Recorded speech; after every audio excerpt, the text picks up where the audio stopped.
Good evening, welcome to Poker Night Live. I'm Lyndsay and I'm joined this evening by Malcolm the Rock Harwood. Hi Malcolm, you alright? Yeah, I'm okay, good evening. Looking forward to a good show tonight? Yep.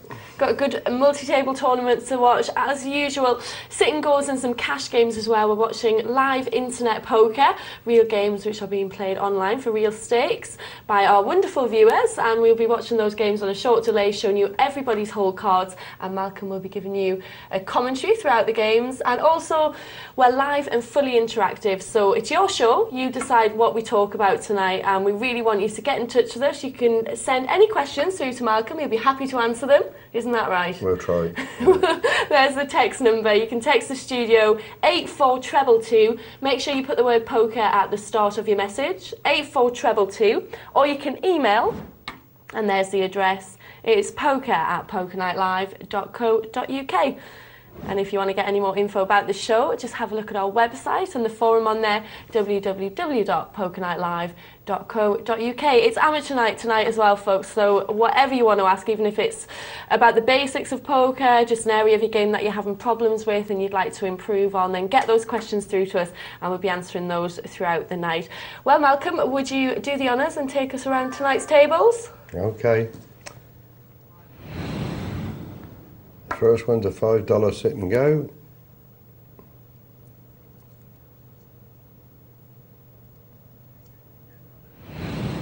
Then we double it to a $10 sit and go.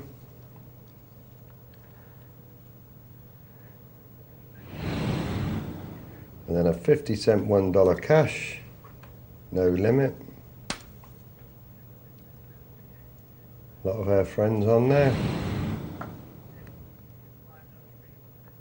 And then we've got a rebuy tournament, multi-table, $5 rebuy. So that should be hectic. It should be interesting. We probably won't watch the rebuy period because of it. No, waste of time. Be a lot of manic play there, pretty Yep. hard to commentate on. We'll be looking at that after the rebuy period and dipping in and out of that throughout the game and showing you lots of sit and goes and lots of cash games. So don't forget, get your questions, get them through early and we'll answer those as soon as we can. 84222 is the text number. Put the word poker at the start of your message or email poker@pokernightlive.co.uk. Okay, let's head to a table. First one, let's head over there and see what we've got. It's a $5 sit and go.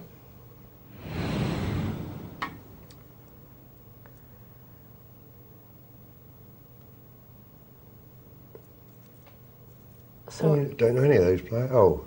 I've got Miss Fotovova, who's actually the first one out. I didn't say that because I can never say the name, so I'm glad she's gone. is a regular player. Ollie, I think it is. Olive. I've not seen any of the other ones as well. A few new names on there tonight. Yeah, definitely new names. Is there any names we can get into trouble with? Let's hope not. I've been caught out a few times on here. So we've lost one very early. Yeah. And it must have been Granty. Is it Granty? Oh, So the blind's 20-40. We start off with 8 players. $5 to buy in. Everyone starts off with 1,000 chips. And we.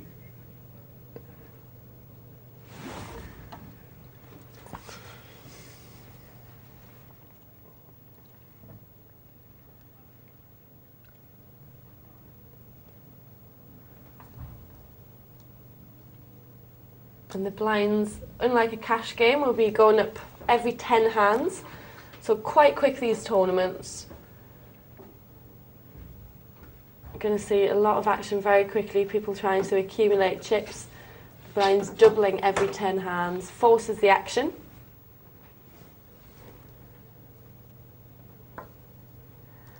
Nice flop there for, is it RJ at the top there? PJ or RJ?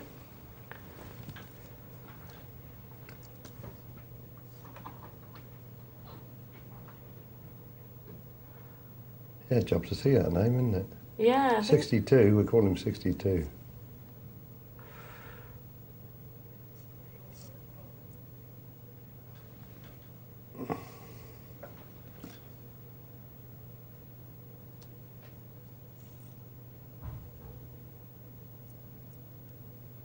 He was putting quite a few chips in with not a lot there, wasn't he, in my eyes?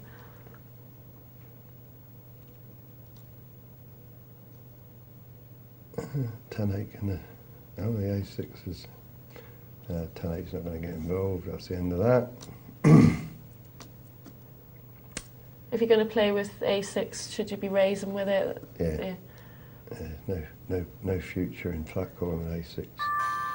Oh, I don't believe it.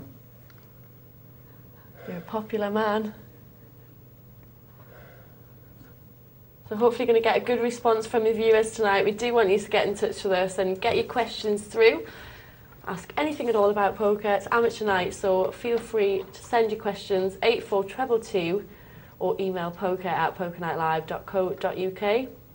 Malcolm's played all over the world with some of the best players in the world, so take advantage of his experience and get those questions through. Lost to the best players in the world. Not all the time. Beating the worst.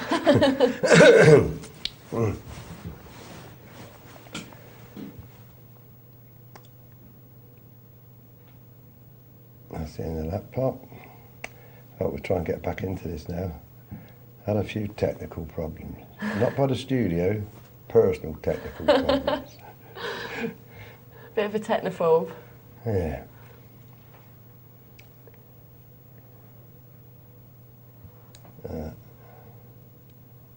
Might get some action here.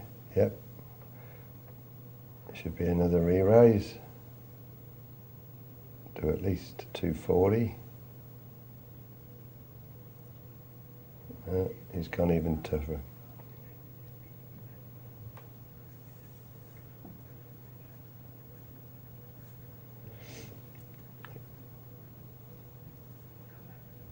That surprised me, yeah. Oh, he's all in, so you want to get some value. And he's got the value, and he's won the pot almost. No, unlucky. On the river.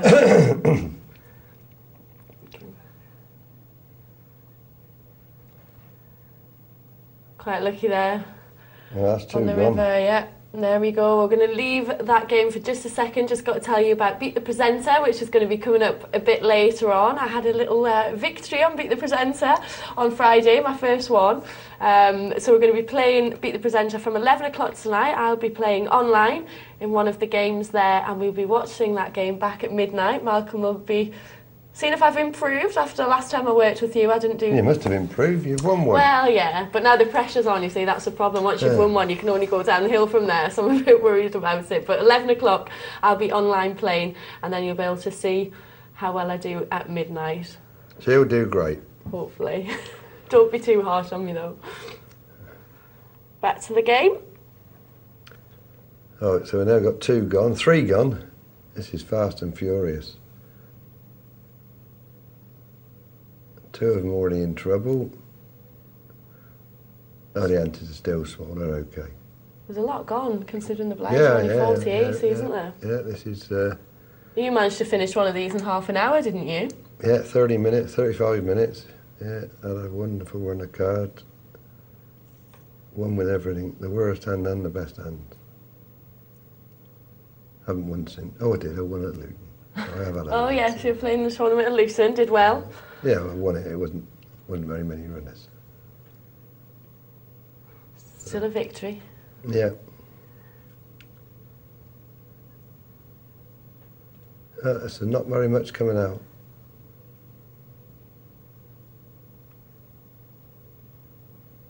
What's he going to do? Both got chips. Neither of them want to get involved. He's flat calling, he won't take a risk, and I think he'll be happy to see the flop. Didn't help anybody.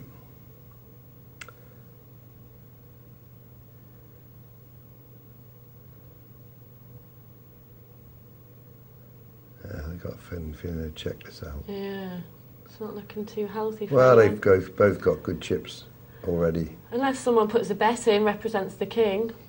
It's only worth, well, he never represented it before the flop. Yeah. So I don't think anybody's going to try and win this. They don't need to. There's only 160. They got 2,000 and 1,500 chips. They're both of them happy to... Well, if anything, when I say they're both happy to check it out, neither of them think they can win it. As it happens, it might well be a split pot if it's a high card. No, even then. No, the 6 will play. He doesn't realise it, but he's in good shape with 6 deuce. Oh. Even better shape now. Better now. Still won't bet it. He'd be happy to take the 160.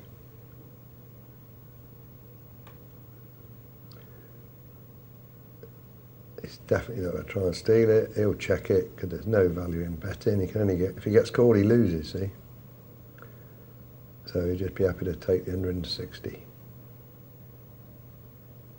That's it. Yep. That's exactly what happened. Long time that took, didn't it? It did, didn't it? I bet the other players were saying, hurry up, the antes are going up and we're short stacked. Yeah. Gain absolutely nothing, Cal.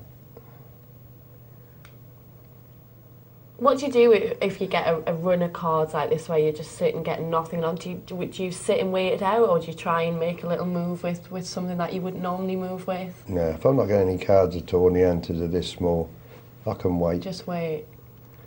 It's only once the antes get to its, say the antes are 1-2 and I'm down to 600, then I'm looking to steal the antes, whatever happens. Yeah. But this thing, I just wait. Just wait. There's no point doing anything rash just yet. No. Just beginning to get interest in the blinds now where 120 makes a difference to a short stack. But you can't force it too much.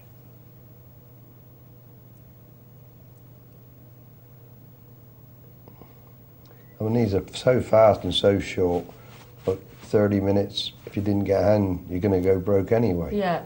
So, and 30 minutes isn't a long time to go without getting a hand. Might seem to you, but you know, you can go an hour and never see a card. It's the end of that one. Oh no, you might call that, because he's only doubled the... Just got to put another 80 in, yeah, he does. And now he's got a flush it's tricky draw. now, he's got a flush draw. King on that should move all the chips in. Make him pay. That's a weak, I don't like that bet. I don't like that bet. He's put them all in. I mean, I think he'll still call, but he really doesn't know where he is. He might as well have bet the lot in the first place.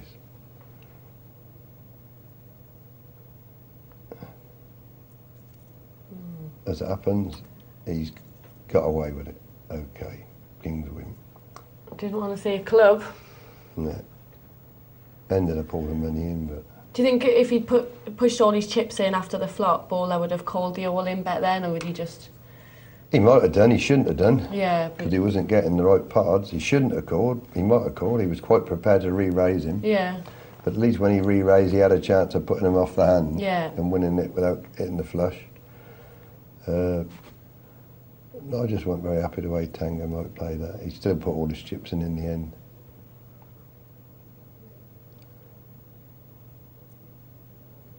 He's going to get involved here now, Granty. Don't think he can put... Oh, he did. That's good. Probably again. He got 2,000 chips. Doesn't have to do anything mad. Yeah. One from the money, and as it turns out now they've all got chips, so it might get quite cagey now. That's the thing when you get to this point. You know, you just want one more player to be but knocked as it out. happened, there isn't a short stack. Yeah. And the antis is still okay. But that's fair enough. He didn't want to get involved with a pair of fives. Yeah.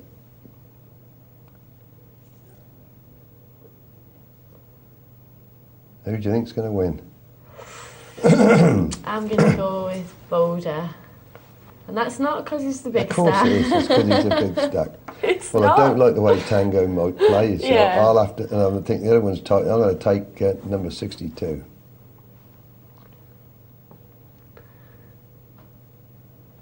Because he's not that far ahead, really. Mind you, it could be a draw if I don't do any cards. It could be a draw. I think we've jinxed it. Something's happened.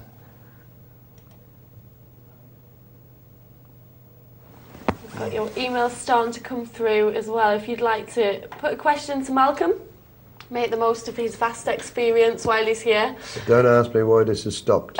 Yeah, you can't I've answer. no Don't idea. ask him about technology, but if you want to ask him about poker, If anybody can tell me to switch a mobile off, that would help. yeah, turn your mobile off.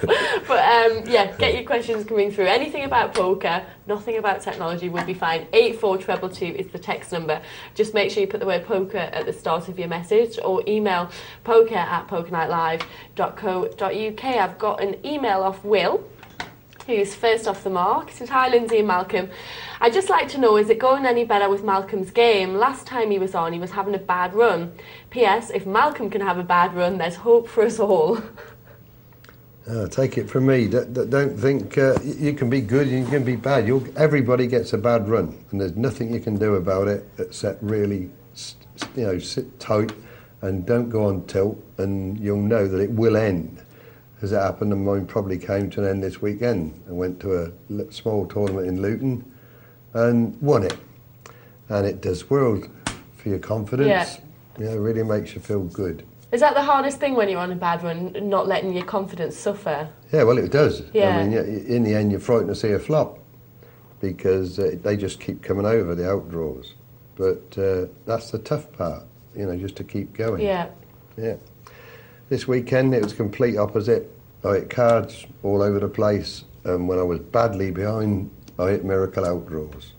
So it's changed. Yeah. Now I might go on a run. So hopefully you're going to carry on like that. I felt really sorry for the opponents because it was You terrible. apologised to them at the end because I you got quite apologised lucky, to one didn't lad you? because it was ridiculous. Yeah, he's trapped me a treat with aces. I've got ace king, and I hit king king.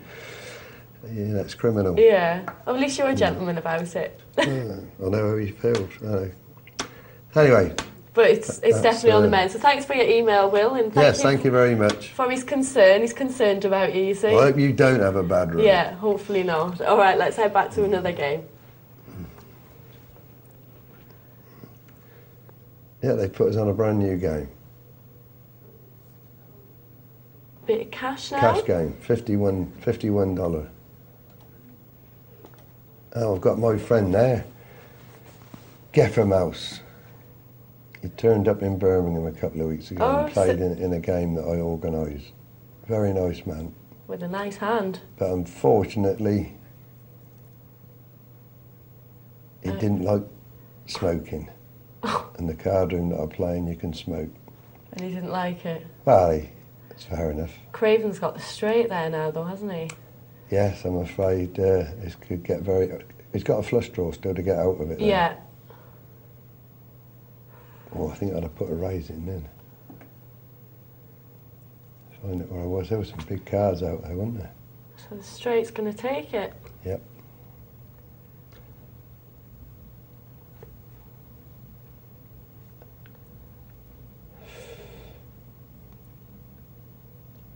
Still scared of the flush C, Craven. Can't do, he couldn't raise. The diamond slowed him down. See what I've got back for you now? Got the tournament back for you. There you go. Good. Well Sources. yeah, you're so clever. All down to me.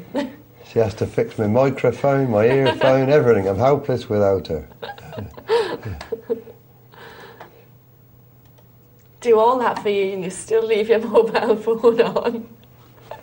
I can't win. I didn't even know I had one. Right then, let's get back to business. 400 with a pair of sixes, fair enough.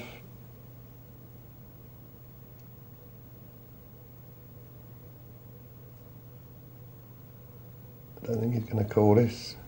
Oh, he does. He did. This time he did. Oh, that's a lovely flop for a pair of sixes. Open ended straight. If you wanted a flop with a pair of sixes, that's it, other than a six. Go on, stick it all in.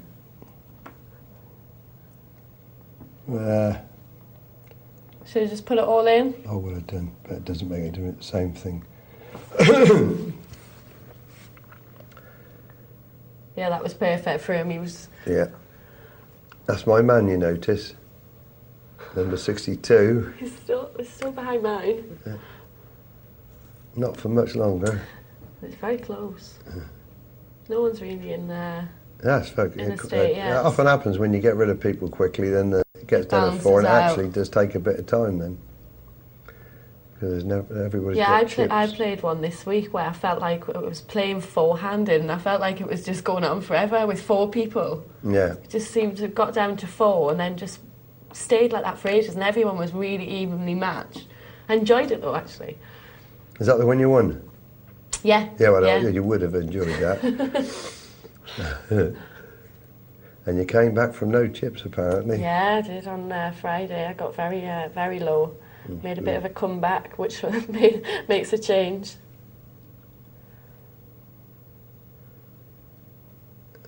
This could be interesting again. Same Pair of hand, 6s yeah. against over cards. He likes his 6s, your man. Yeah. He was a bit cagey this time. Oh no, he's put a big raise in there. It's difficult to call. Yeah, obviously listens to James. Apart from that was a raise pot. I mean, I'm surprised there. I'd have put a bet in there with a pair of 6s. That's good. I like that. I like that. Like the check Yeah. raise. Yeah, it looked like he was the opposite way around. He fancied he was winning it. Waited for a weak bet to 160 and then found out how he stood and took the pot without any worries. That's good. Pick the winner. And it was against your man. Yeah, he's beginning to dominate now. He's getting himself in a good position now, see, because the other 3 are all 1,500 and 1,600. He's got a bit of breathing space. Yeah. And I don't know, it depends how much the money means to him, but... He can afford to sit back a bit and well, wait. no, he can bully him a little bit now. They're all waiting for him to take one of the other ones out.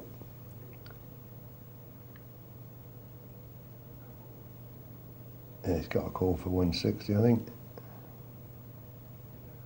So at this stage he should be getting more aggressive. No, not necessarily, but he can afford to, Yeah. especially if they get a bit lower. He can afford to push him around a little bit. Because you start to get an idea in a minute whether these 3 are playing for 3rd place or still trying to play the game to win. Myself, if I had like 1,100 or 1,300 chips, I'd just carry on playing because there's no... they're having a go now, look. He's got to back out of that.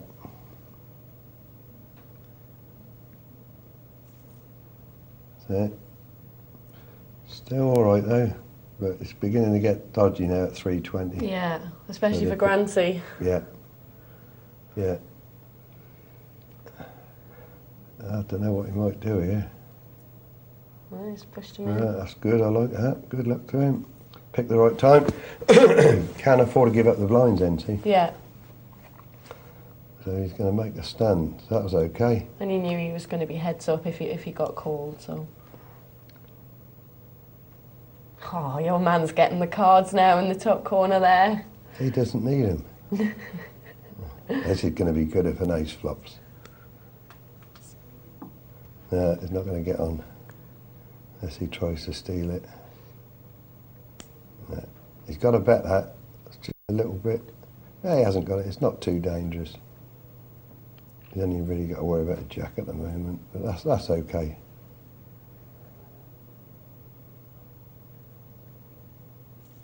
Yep, just keep building.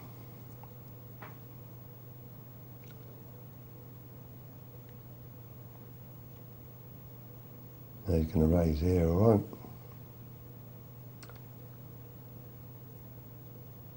Yep, that's okay. 600 to win 4, that's all right.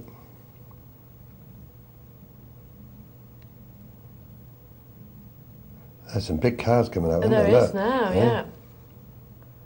Don't think he's going to get any callers. No, but he's still done the right thing. You have to make a raise.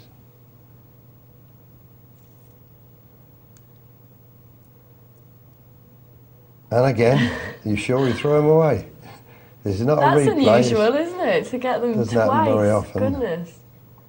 Never happened to me. I wish it would. He's not going to... he might try and steal this one, and he did. Now that time he was unlucky. Last Yeah. time he went to steal, it was against the 6 deuce. That he's even winding him up now. Ooh, But should I this call? is a real slow player. Look, he's just gonna. He was winding him up, teasing him. And it doesn't look like there's going to be any way out for Granty. He needs, I don't know, he needs runner, jack or 5-5 to win this. And for 10, with no hand, he's still got to put 10 in. And that's the end of that. Yeah. That doesn't happen very often. When a flop comes down, you can't lose. Yep. Down to the 3 in the money. Yeah, yours next. Yeah, this is going to go in now. He's found a hand. Yeah. It's going in. No, he won't need to, I don't think. He might. That's all right. He took through that way. He didn't try and wipe him out. Wait for a better opportunity.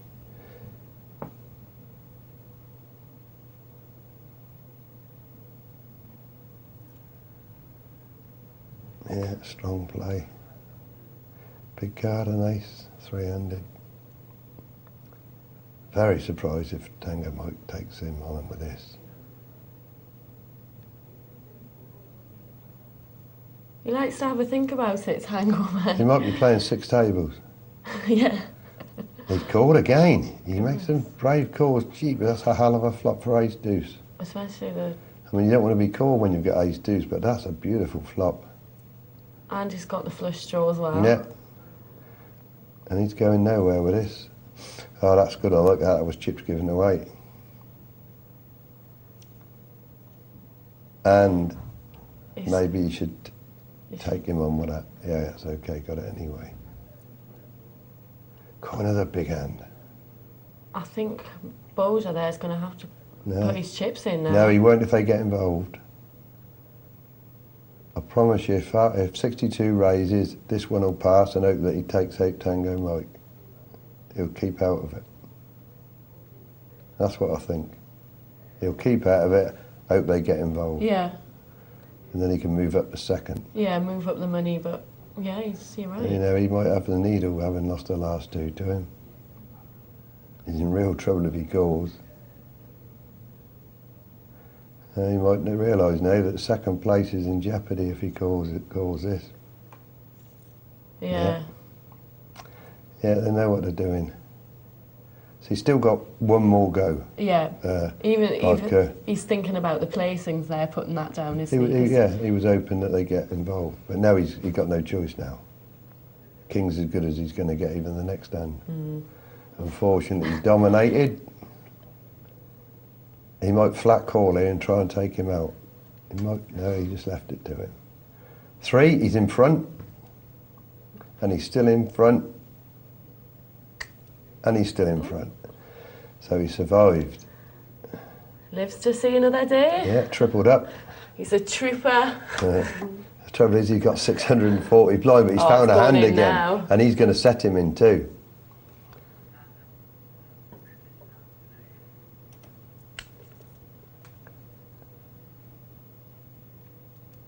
Needs a king, queen or a jack.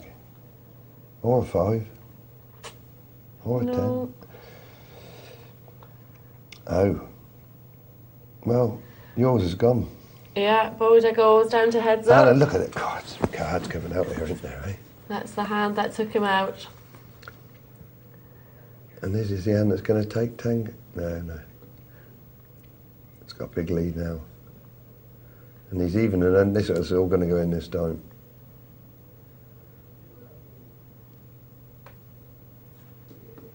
Yeah, Tango Mike's going to go all in this time. Not much in this hand though. He's a 9 or a king now.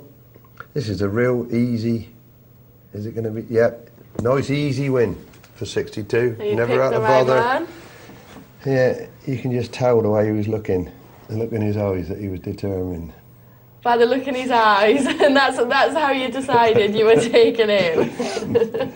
Good tournament there, though, but well done. Even though you picked him, he had some great cards. Yeah, but he played did well. Have good cards, but he played well. I so think well he played played. the best poker there. He did play well. Good tournament. That was well fast done. and furious. It was. I love those tournaments. Really, really good stuff. I've got an email, Malcolm from James in Wrexham, who says, "Hi guys, I've got a question for you. In home game poker tournaments, when changing all of the lower denomination chips for higher denomination chips, what is the best and easiest way to award odd chips? For example, when changing the $5 chips for $25 chips, if one player has 2 odd $5 chips and another player has 3 odd $5 chips, how should I decide who gets the higher $25 chip that they are replaced by?" I hope that makes more sense to you than it does to me. Just the last bit, for example, no, I don't think $5 chips. One player has 2 odd and the other has 3. That's how we should decide who gets the highest. That's it. Well, how we do it is whatever odd chips you got. If you got 1 odd chip, you get 1 card. If you got 2 chips, you get 2 cards. Right. And this is how we do it.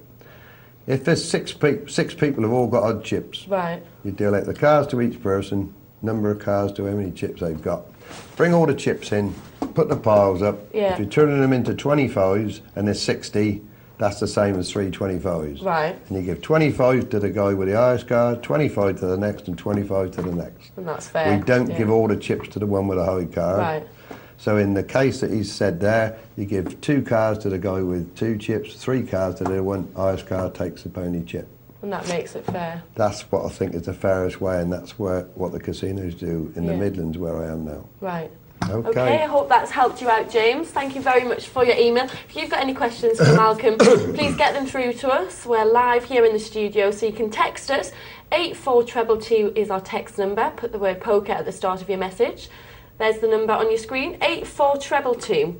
Or you can email, and the address there it is, it's poker@pokernightlive.co.uk. Right, we're going to have a look at our MTT now. It's a rebuy tournament, but we're going to have a look after the rebuy period, so we're going to see some better play, hopefully. Let's have a look.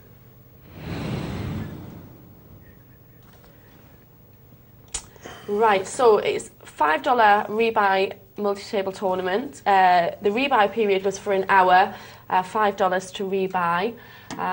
It's Stan James Poker tournament, and if these players knock out one of the Stan James Poker team during the freeze-out section, which is now, they can earn a $50 bounty.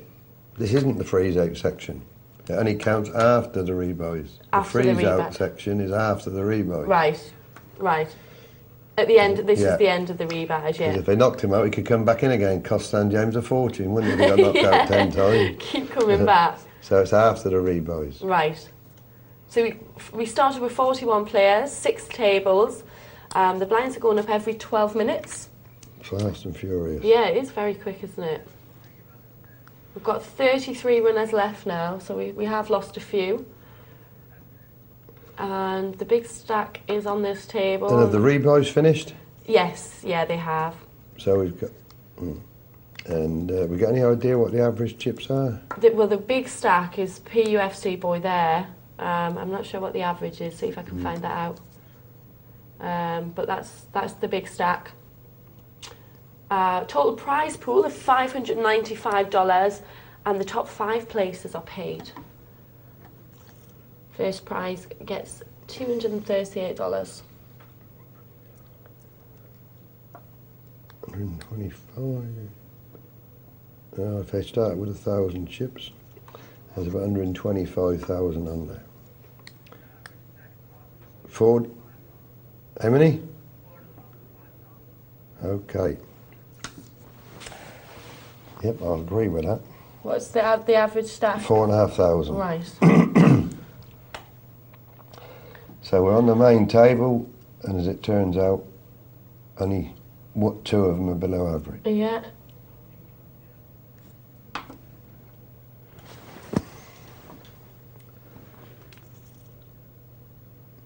And chip leader's going for quite a nice flop for him, yeah. wasn't it? 2 queens. So the rebuy period is over. The style of play is going to completely change now. They're going to be taking this seriously. I should hope so anyway. You lose your chips, you're out now. 41 runners. I wonder how many places they play. Might pay 10. They're paying 5. 5, yeah, that's right. That should be how it should be, just 5 places. Yeah, top 5.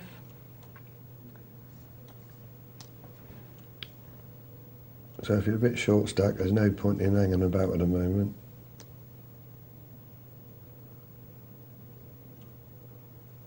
Yeah, I've got Dark Kitty Kid there getting a bit low. He's going to be looking for a hand to push in with soon.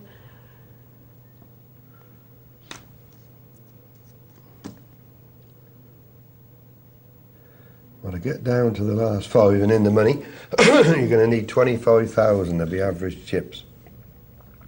So you can already start thinking in your mind that you've got to try and work your way to 25,000. Yeah. There's 5 players left, that would be the average chips. There's only PUFC boy who's on the way there. Yeah. There's only 4 tables left now as well. Mm.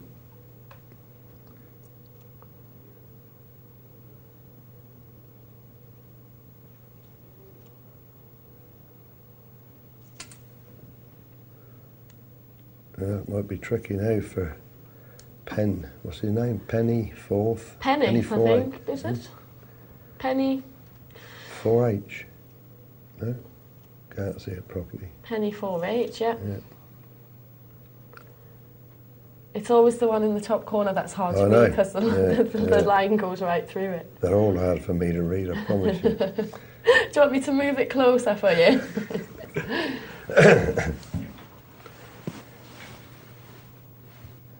Not much out there. 3,700. That's a brave one. It's going to take that pot now. The second one is taken by pushing them in. Yep, that's good. Yeah, That's he's getting good, himself yep. back up now. Yep, he's back up to nearly average. Or it could be a she, Funky Fran. He's good. No, the brave players are always men. Not many women make Controversial, Malcolm. Not many, well, you said you would have Got any another... female viewers Should we have another fight night on Poker Night Live? If you want an argument, I'll give you one. We might have some female viewers who want to contradict that. If we've got any female brave players, plenty out there. if you'd like to respond to that, poker@pokernightlive.co.uk. I promise you, not many ladies will make that move. Unless they're drunk. Oh, we need a drink in us to be brave, do we? Yes. My wife's twice as brave when she's had a few drinks. Yeah, I suppose I probably am as well. Twice as gobby. I know, most women are like that anyway, without their drink. I'm only pulling your leg, ladies. I'm only pulling your leg. I want to get a response now. I want to get out of this studio alive. You're going to get slated now. Oh, I think Dark Kitty Kid will be pushing them in now. Puts in a raise. Dino's calling with his ace-jack. That's a lousy call. Lousy calling that with ace-jack? Yeah. I'm going to be calling him. He did raise it, Daddy Kid, before? Yeah, just slightly over twice. Oh, was it? The big blind. Maybe. I don't like it anyway. All he had going for him was position. Hadn't put any money in the pot. No, I don't like that. I don't like ace-jack calling hands. Fold or raise with it? Most of the, yeah, most of the time. Yeah.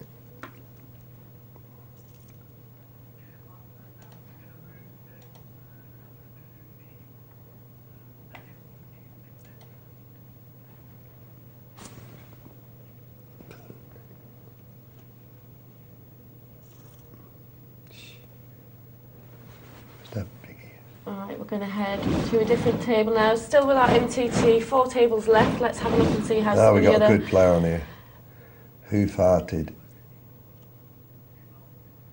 We've got the 2... Who are the bounties though? The SJ poker team. Oh, it tells you there, Both of them there. And they're going to take some knocking off too, because one of them's got 13 grand. Yeah. So his bounty's secure for a bit. Oh, he's now chip leader. Yeah, Stan James can breathe again. Team 6, Team 7. There's my friend who farted, found a big hand.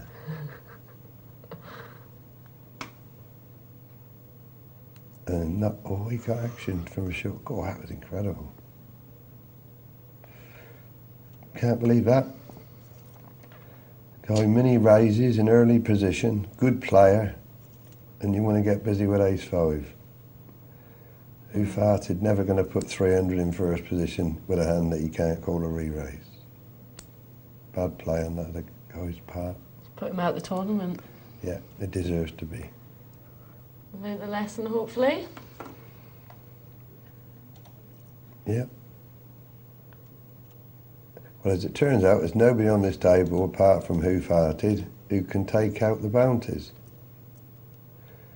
Because looks like Stan James has put a couple of good players in there.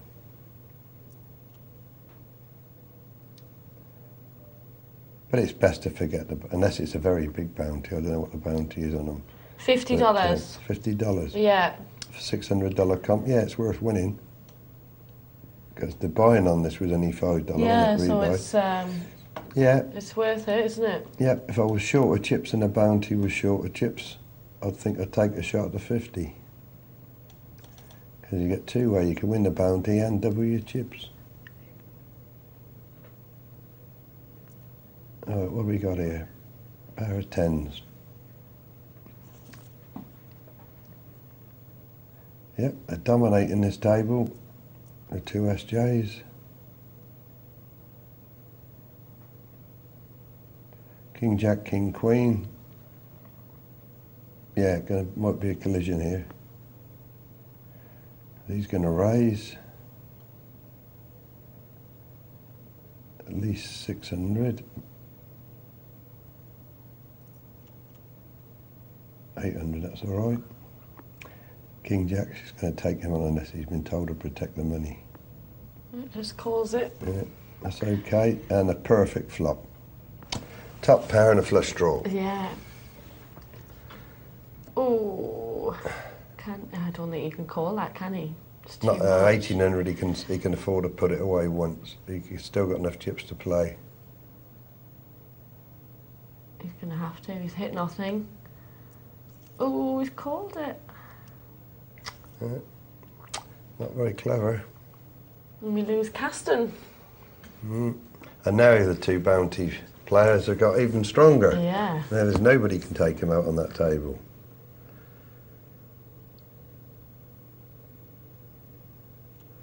I wonder if they get the bounty if they knock each other out. I doubt it. Yeah, it wasn't very clever what Kaz done then. 1800, he could have put that down. He's still got one more shot.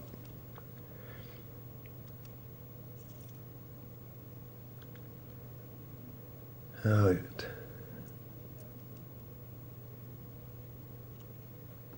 I'm rubbish out this time. Flat call from 9-10. It's a strange move, isn't it, Lyndsay? It is, yeah. I would be putting that down yourself. Just got so many chips. Just wants to play. But, now he's going to have to put it down, yeah. Yeah, that was a funny move, that was. Didn't see any point in that at all. Yeah. Yeah, that was a real nothing move. Maybe he's feeling guilty for having so many chips. He thought he'd give a few away. I don't think if anybody never start feeling guilty about having lots of chips.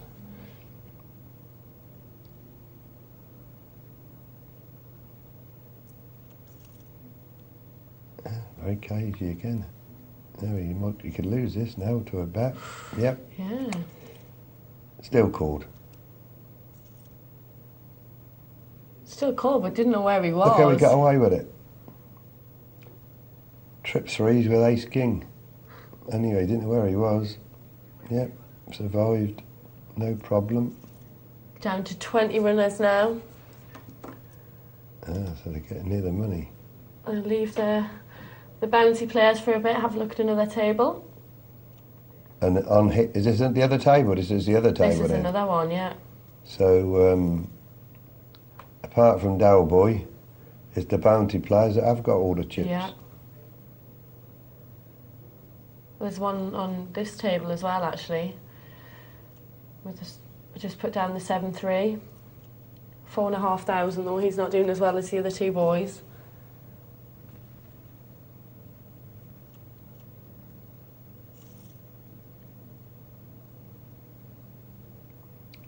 Stan James. Oh, I know Dalboys know he's within range of Yeah. of the Stan James team. Ace Jack. Oh, 2 kings. This is going to be. That's a nice little raise, 800. You might get action now from the Ace Jack. Didn't. Good pass. Bit unlucky there. Nice big hand. Couldn't make anything.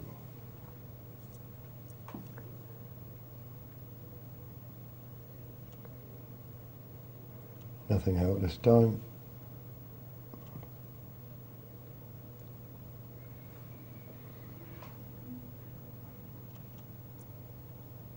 Flat call with ace 3. Now he's going to get. He's going to get some action now, is he? I would have thought so. Just depends now. They're getting closer to the money. They might want to risk it. Oh, he's going to get. He's just being quite cagey with these little bets, isn't he? He's not wanting to Well, risk he's not quite. too much. There's a straight there to start with. No raise before the flop. It could easily have some of that. That was okay.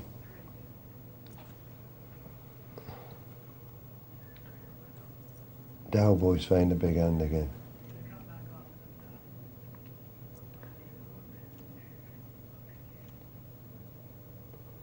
Oh, she's just beginning to get interesting now.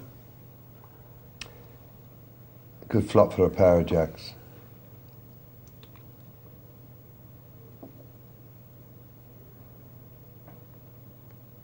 He's got us, yeah. Yeah, he doesn't want to let one of those aces outdrawn. And he didn't. He got away with it. He got away with it. Nicely done on the Played river. it right though, anyway. Yeah, Played it right. Played it well.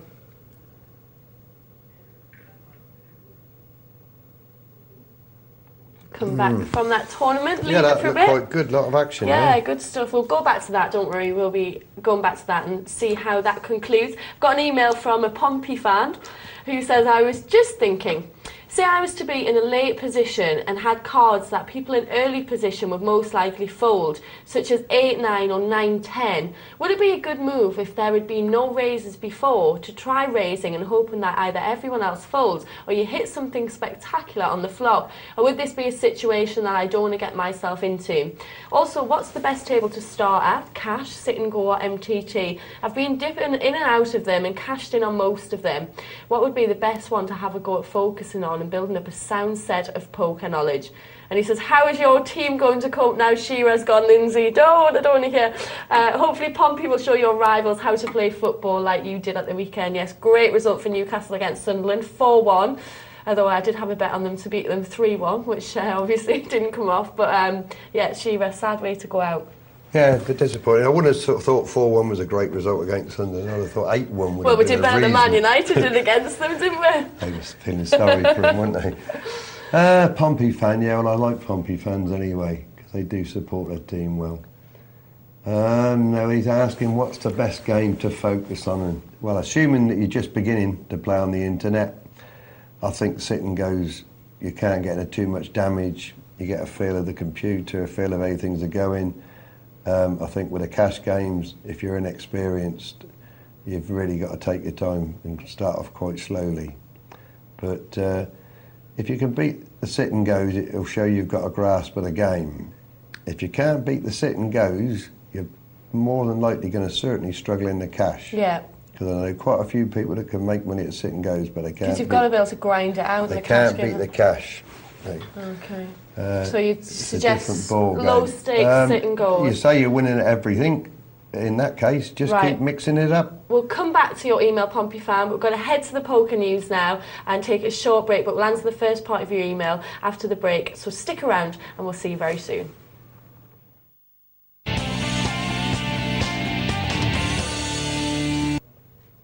Welcome back to Poker Night Live. I'm Lyndsay, joined by Malcolm the Rock Harwood tonight. Watched some good poker so far. Yep, yeah. Good MTT. Exciting. Yep. Got a couple of Stan James bounty players playing there. Before the break, we had an email from Pompey fan. We didn't get to one part of his email, so I'll just run through it again. He was wondering what to do if he's in late position and has cards that people in early position would most likely fold, such as 8-9 or 9-10.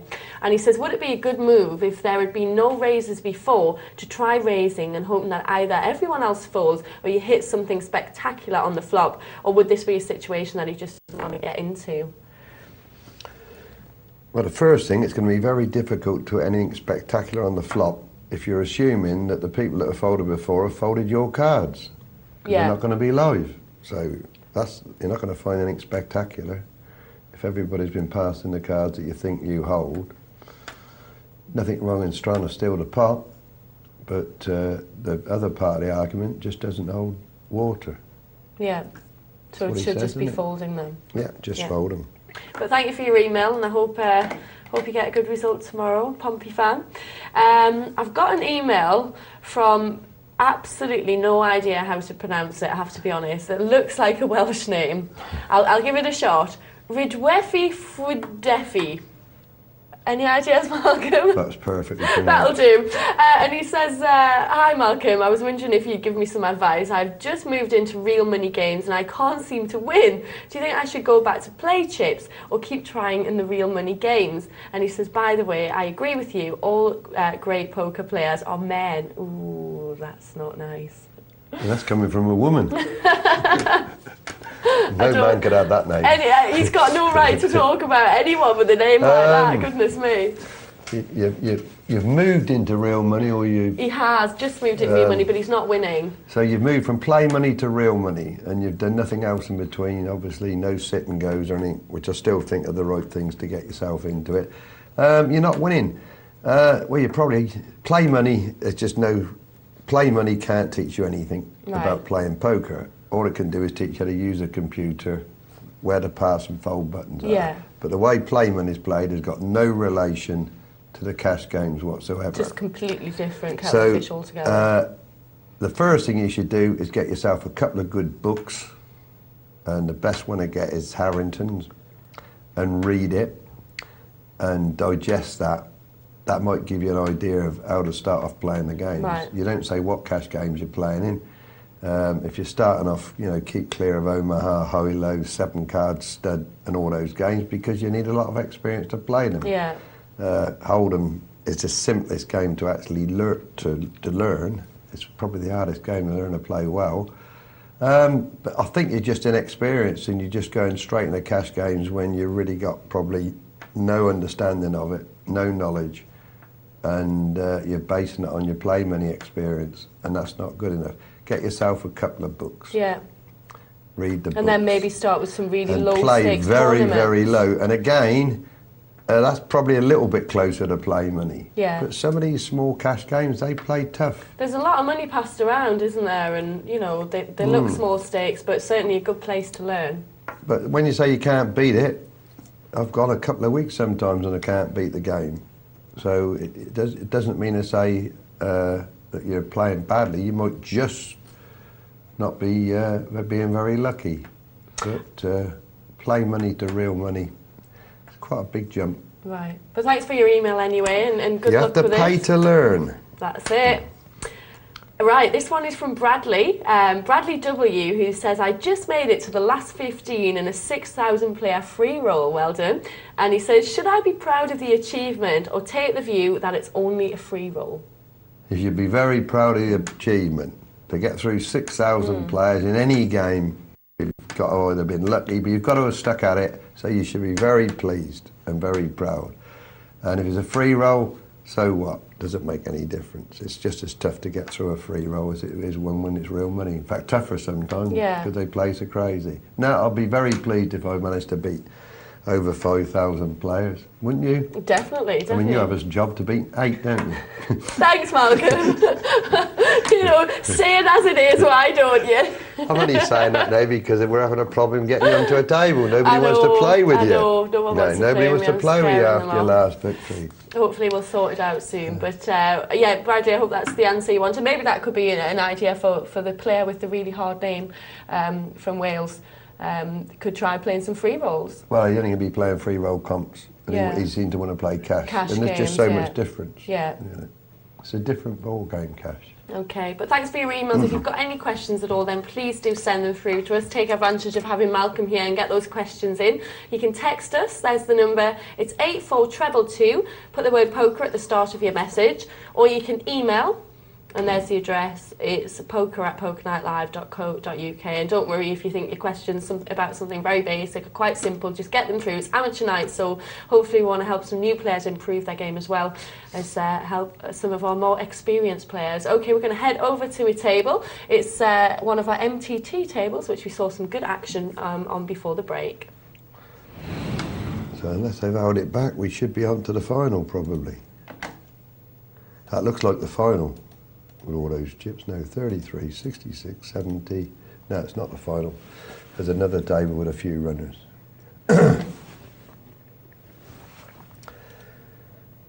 And the bounty people, at least that one's got 33,000. The SJ poker team, absolutely loaded. Both of them, both the bounty ones are skating this tournament.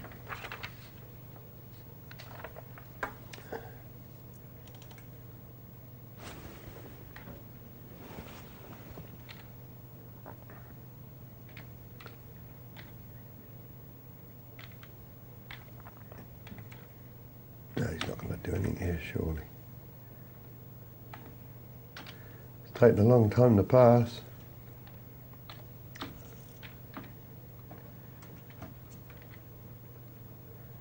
The bounties look very, very safe.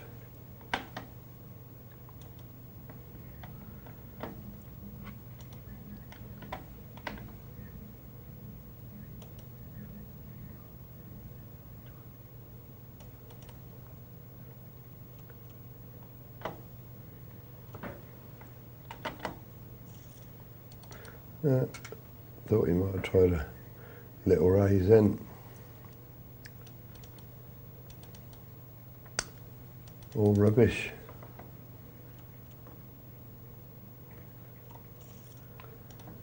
Yeah, and probably the reason for this is there's 5 on this table and probably the same on the other, or one less, one more, and they're trying to get in the money. They probably need another 5 out.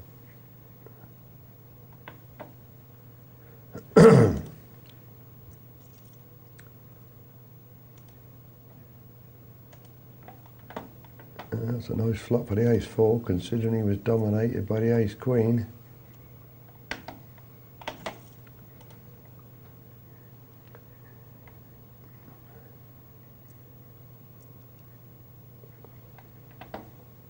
It's all going Stan James's way at the moment. Still doing well. They've got the lot. There's 125,000 chips on the table and they've got 65,000 between them. And they're hitting all the flops.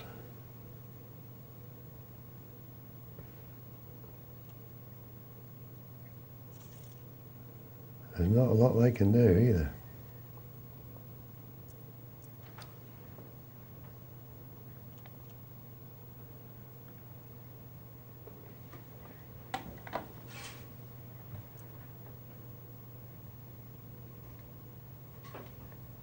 He's picky in the middle now. Passes.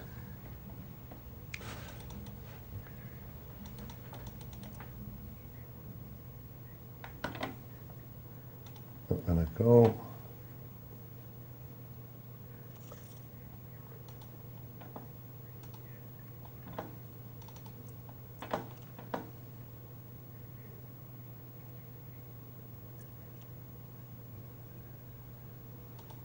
And true to form, he gives.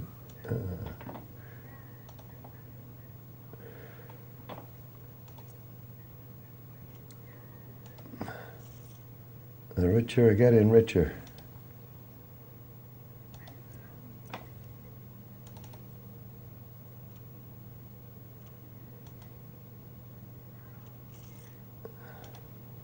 Very, very cagey now, this game.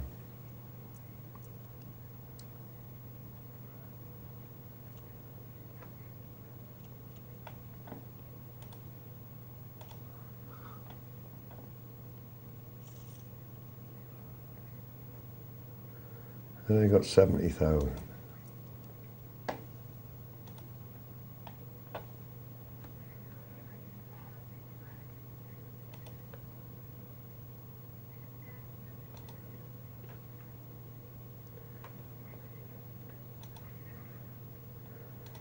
Taking his time passing, this lad.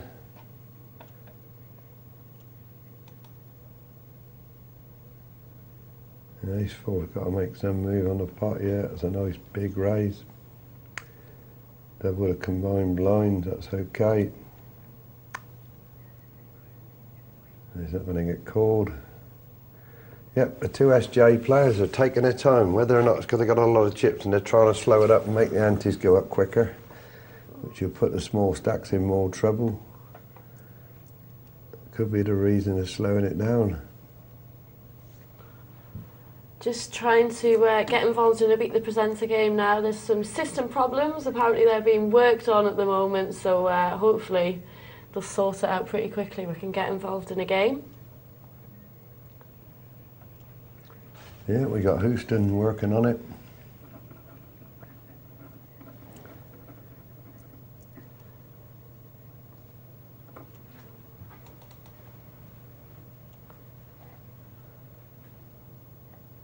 Horne swinger, put a bet in.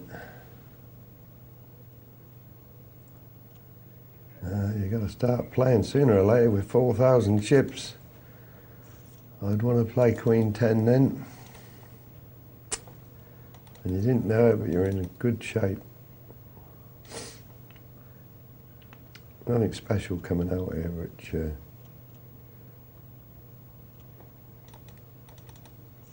they're just slowly getting themselves weaker and weaker.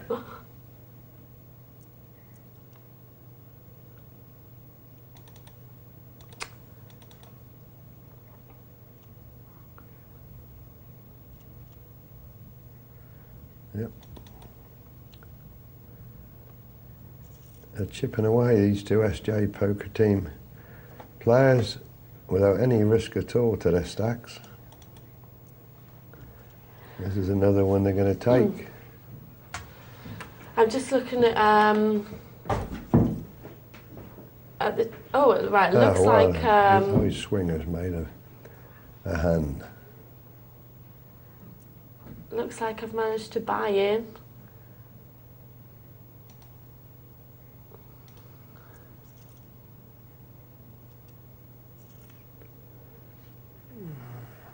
It's not just me having problems, it's everyone apparently. Yeah. Happens occasionally, or more often than not. Yes. I think this week's been a bit of a problem for some of the sites. Yeah, and all the guys are saying in the chat box, it's not just me, it seems to be everybody.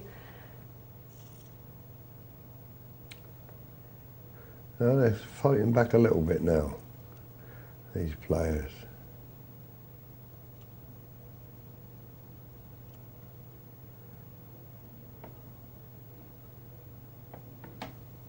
And he'll make a move here and he'll win it. He doesn't know that. But very conservative player, this swinger. He certainly doesn't want to take a gamble or even a small risk. I think we have lift-off.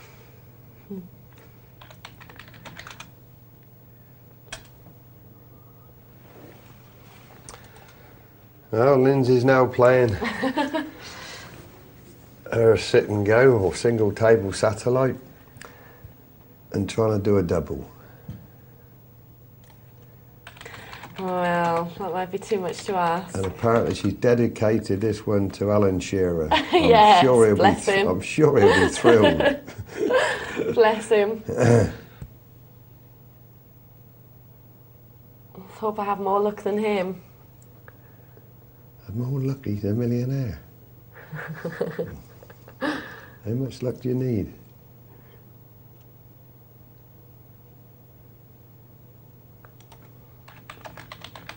This is a really tough MTT, empty sit and go, single, no, it's not a single table, it's a multi-table. I said single table, it's a multi-table. So it's a $5 rebuy, multi-table.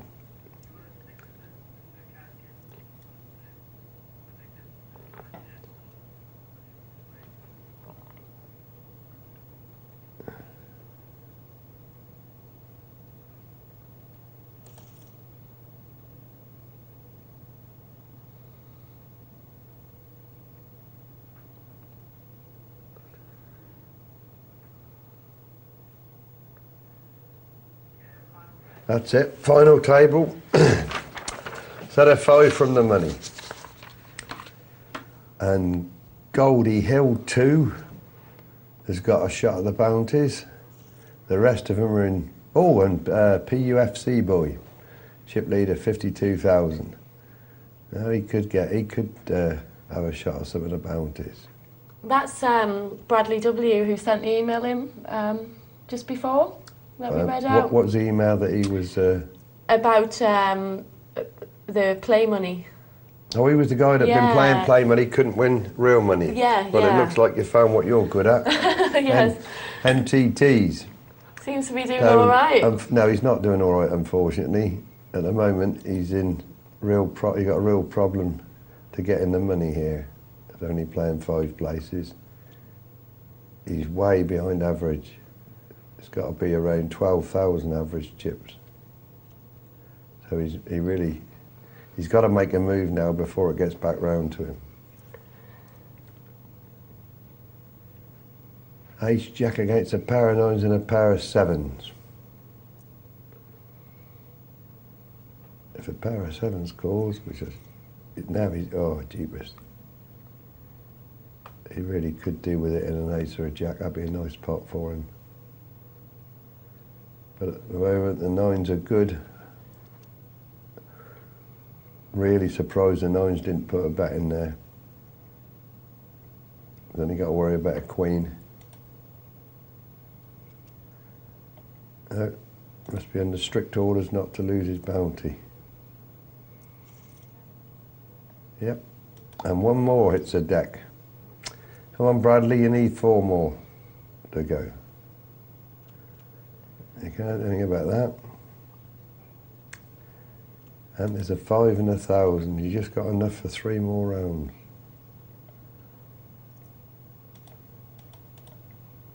I don't think you're going to lose 4 players in those 3 rounds.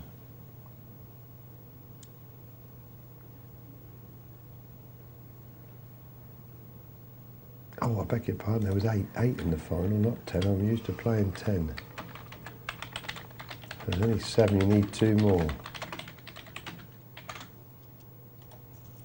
Unfortunately, that didn't help you. You nearly lost 1 more. You still can't do anything. Nothing much here.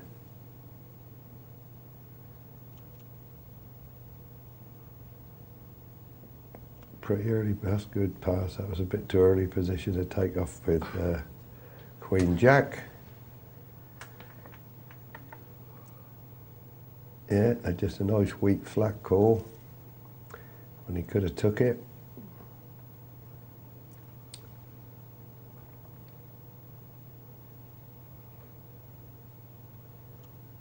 Yeah, easy money. Beto realised he was probably in front and he was playing his teammate.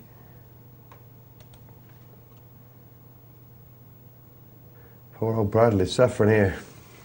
Lyndsay. Oh, is he? He's lowest stack and he just cannot find a hand to get it in with. Is this the final table now, yes, though? But he's done well. He's done very well, but he still needs 2 more to get paid. Because top 5. Yep. And unfortunately, there aren't any really short stacks. At the moment, you could almost fancy the guys with a bounty on to finish first and second.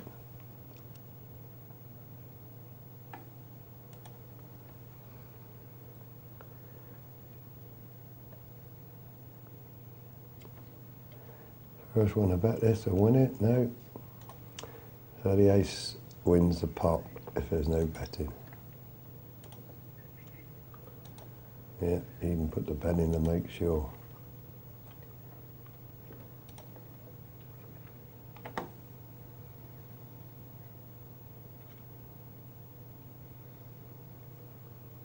They're certainly very slow, these 2 SJ poker team players. And again, he's left now. He's in a. This is make or break for him, I think, here. It's not the best hand in the world, Jack 6, but if only he realises it, he's not in too bad shape.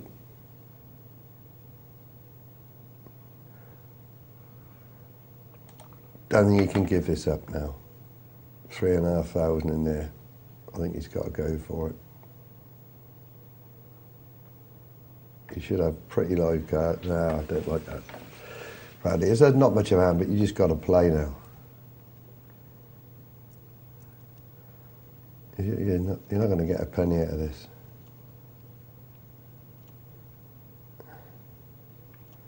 Because the guys here with the stacks, they're not going to get involved. They're going to wait for you to go.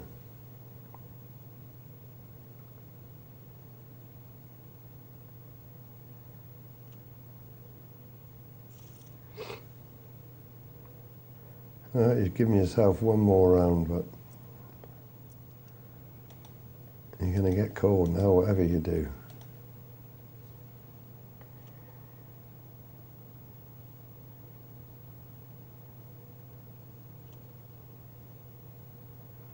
This is not the time to try.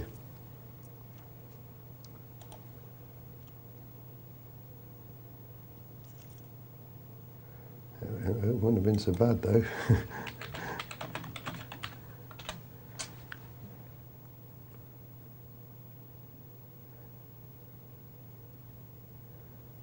That's another low stack now. It's going to move up to 20-odd thousand. Yep, you're in deep trouble, Bradley. And you can't find the hand.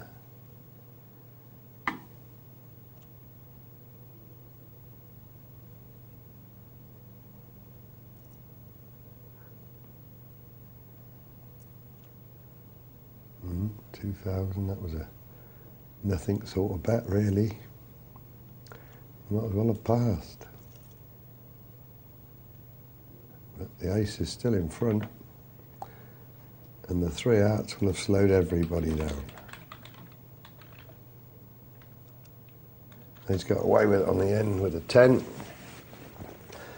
Glad of that, because I didn't like the 2,000 bet. If you're going to raise, make it something substantial, especially with a weak hand like ace-6. You don't want callers. Is Bradley still going? Well, he's not going really, he's just on, he's running an empty. I must admit, he's had no hands, and he's got to the stage now where I think he's just praying for a miracle that somebody will knock herself out, but it's not going to happen. They've got too many chips, and they realise that he's not making any moves, and eventually, now this time it's all in. I can't believe, if he doesn't go all in now, I'll give up. That's it. I mean, that was just automatic. And he's going to go in with the best hand. He's going to be called by the king-queen, because he's let himself get so low, and he's not that big a favourite either to win this. He doesn't want to hit a jack. Hey, king. Well, Bradley, you did find the hand in the end, but I think you should have moved with your jack 6 of diamonds. So now it's bubble time, and it looks like swinger is going to be the bubble. And it's a great night for Stan James, because it's looking very likely they won't have to pay a bounty.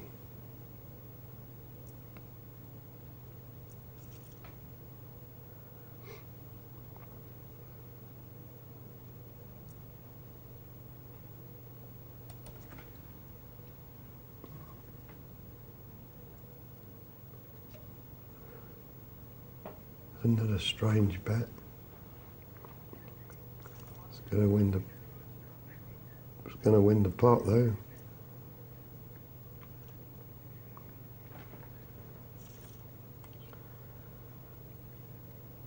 Don't forget to keep your questions coming through from Malcolm. Playing Beat the Presenter at the moment, but we will get some more of your questions a bit later. There's the text number on your screen, 84222, or you can email poker@pokernightlive.co.uk. There's the address for you. Don't forget to put the word poker as well if you're going to send a text message, 84222.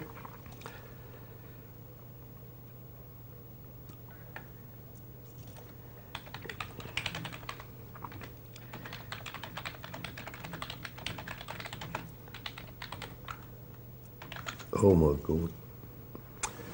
He just got himself into a great position there. PUFC picked the wrong time. Now we've got a new chip leader, Goldie Hill 2.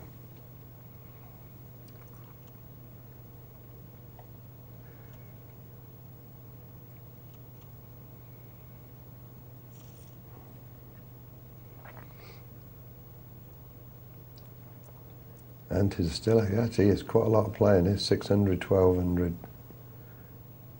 With all these chips, it's not too bad yet.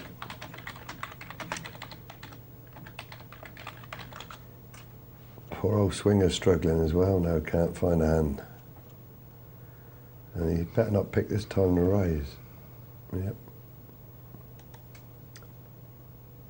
Oh, the ace king's already in there.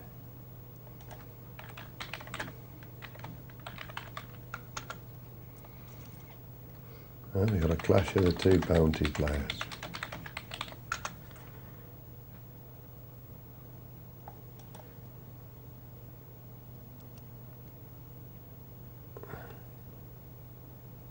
Should put a bet in now. Number 6, yep. And the ace comes on the river to kill him.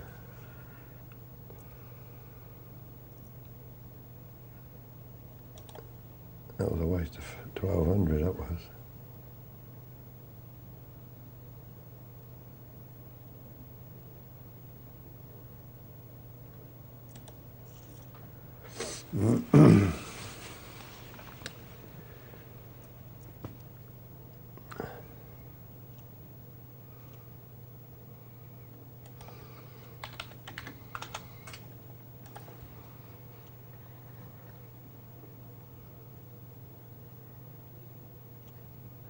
That one Swinger struggling, the same as Bradley. Just can't find a decent hand.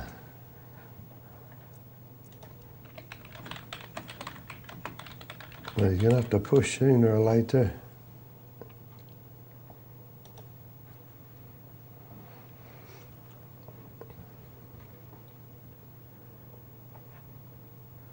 Goldie decided not to get involved then.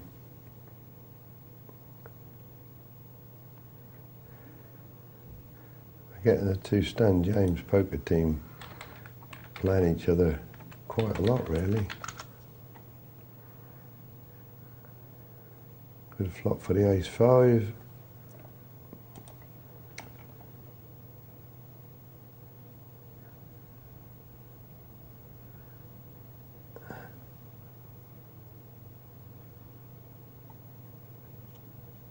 Yep, they're not doing each other a lot of damage. Chips are just going backwards and forwards between them. Is it still Stan James boys in the lead? No, we got Goldie Hill. Oh, Is right. now the new chip leader, and PU FC boy could certainly hurt them.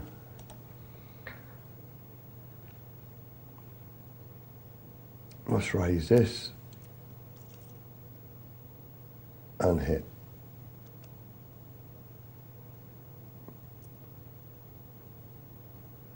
Nobody playing that aggressive in this game.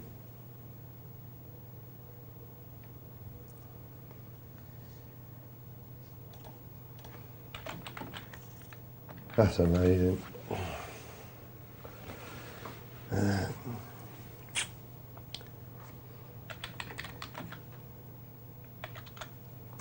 It's your time to make your move. It's got to be all in.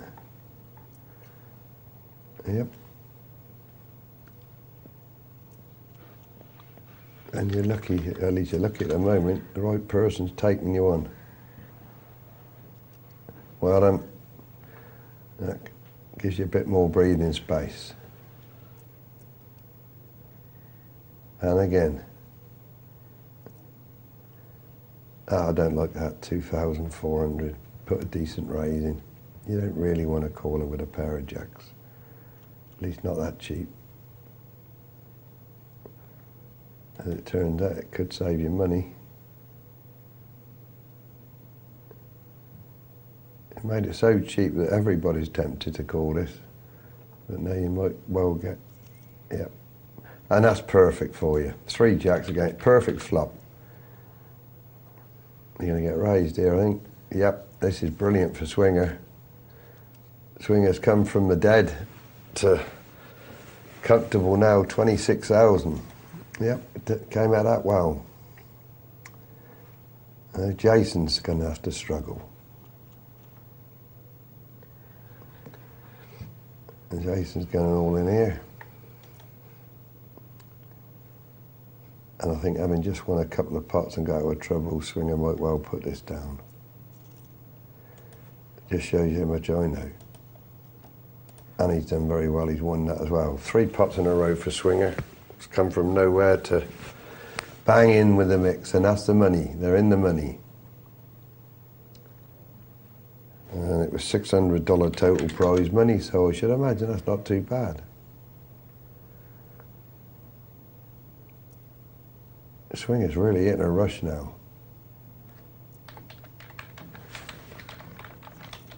Another strange bet that was on the button. Flat call with ace-jack. Can't believe it again. He could have took that dead easy.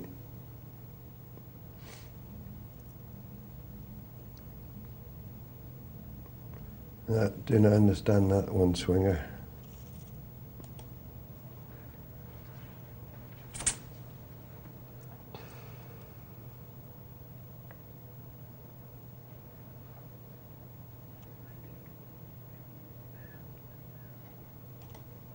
Passed again. I don't know. He's playing a strange game. Very passive. There's plenty of chips on this table to be picked up for anybody who's got some nerve or just plays slightly aggressive.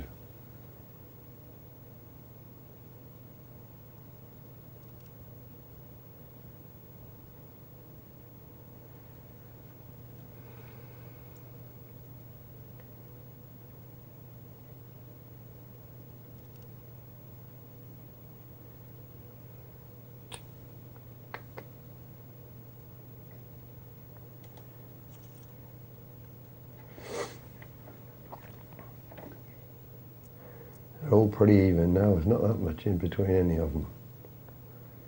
Now what's he going to do with 2 queens? Double was a bet.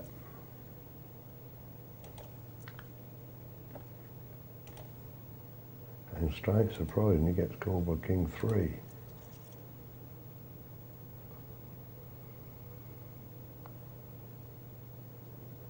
That was a family pot almost.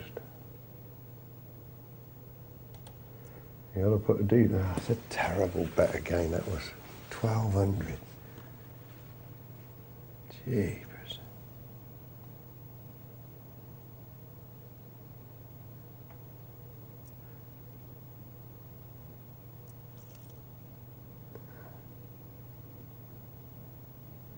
He really does deserve to lose this pot.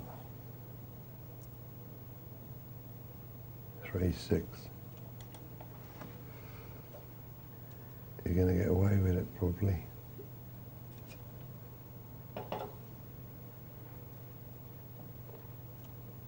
Yep, he's got away with it. Took an awful lot of chances there to get outdrawn.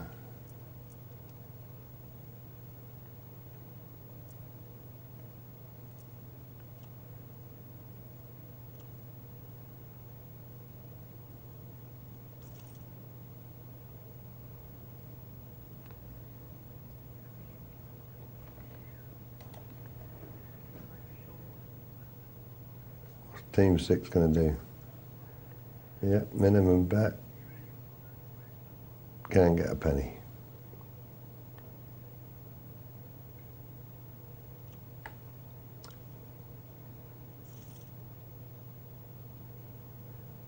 And they're both vulnerable now, the bounties. And it really is even.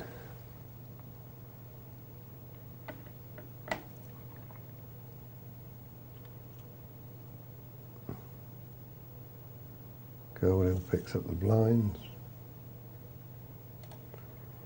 Very quiet there, Lyndsay. You're really trying. I'm concentrating. Right. You're chatting.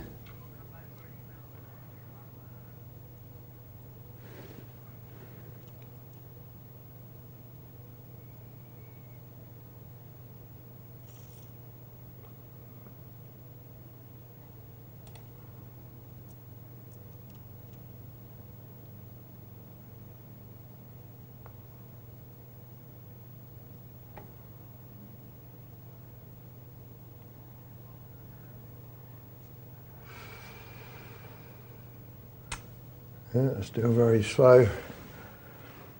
That's a very worried look you've got there.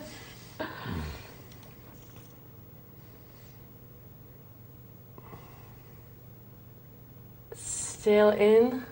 I'm giving nothing away, And I'm not going to give anything away but I'm either. still in. I'm not going to spoil it for the viewers. Still going, but I won't be giving anything away, I promise.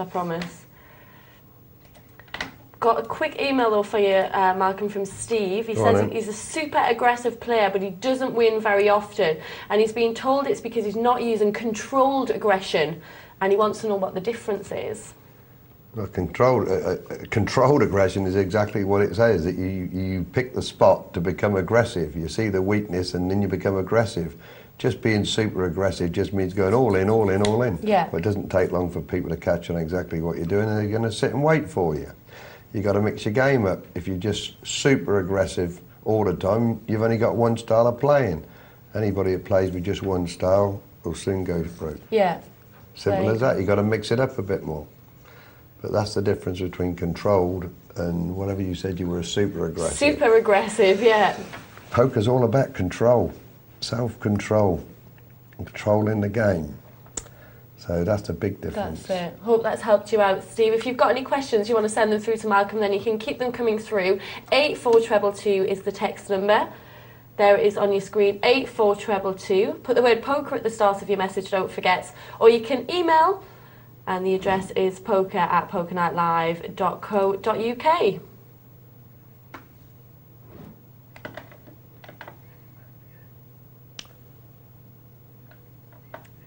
Right, I'm going to, I can't believe I'm not giving anything away. Maybe I'm just observing, you don't know. We'll find out after midnight on the Beat the Presenter game. So in the meantime, you head over back to a game with Malcolm.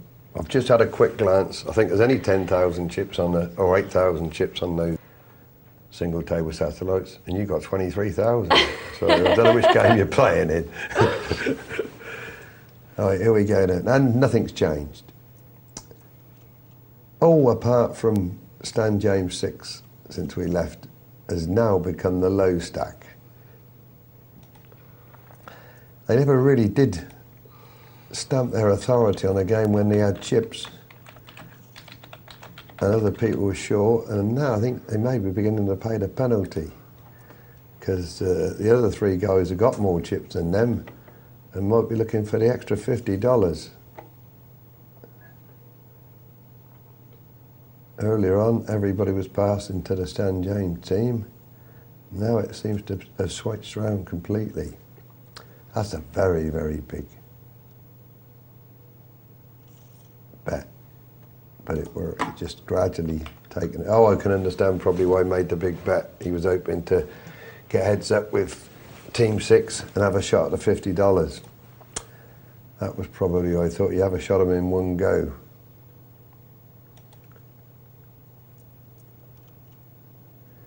Blind's still pretty good. They got plenty of chips.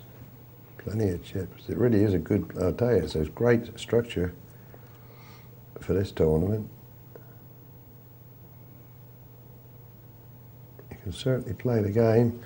Well, Team 6 has just found a hand in time. We got very weak.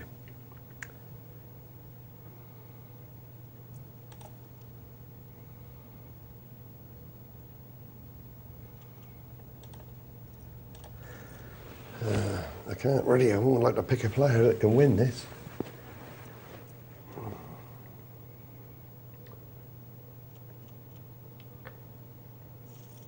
Swinger, I can't understand this play at all. Doesn't like to play with an ace, heads up, in a short end of game. I can't understand it. I'm not really sure what his plan is in this game.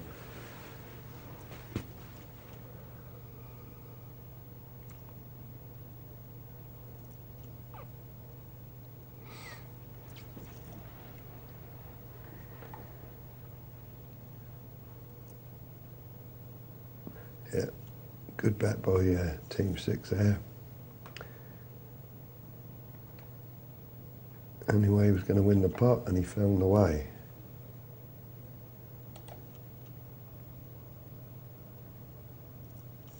Just, if you can tear yourself away, Lyndsay, for a second. Oh, sorry, the signal's gone now. There was a signal on Swinger, and I hadn't seen it before. I don't know whether it meant sat out or what. But anyway, it's gone now. It's all sorted? Yeah, I just wonder what it meant. It was a little blue. Oh, I think it sometimes does that. Does it? Oh. Gremlins. Oh, is it? I just wonder whether there's a sign on this site that says they're sat out.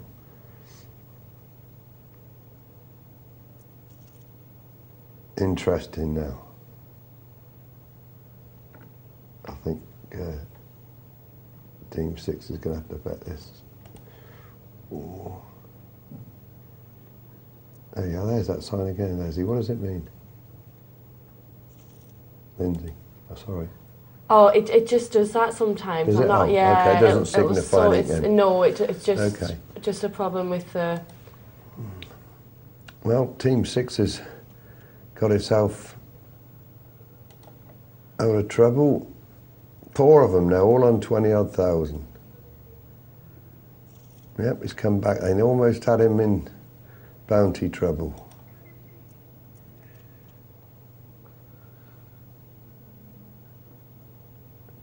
Yeah, the card's slightly favouring now the Stan James poker team.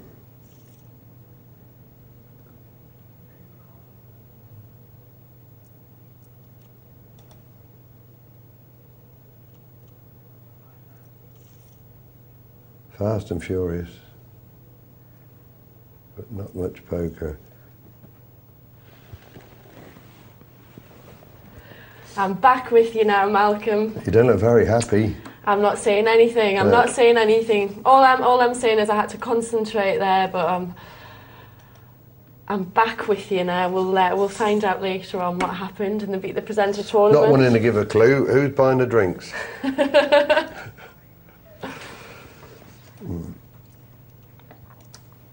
Well, this is amazing, this one. This is going to last a long time.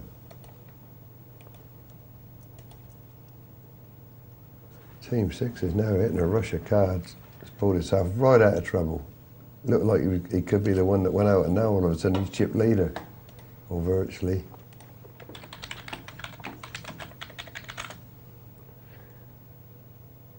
Yep, he's leader again. That's amazing.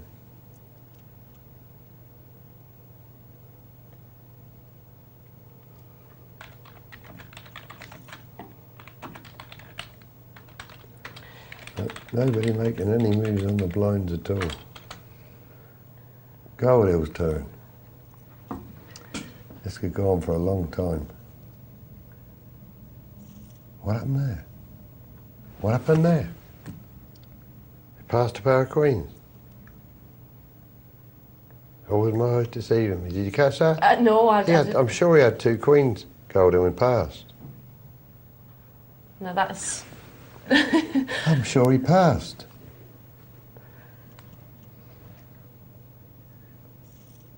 Without even seeing the flop?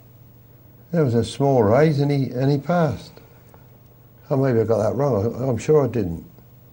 There's some absolutely weird play in this game.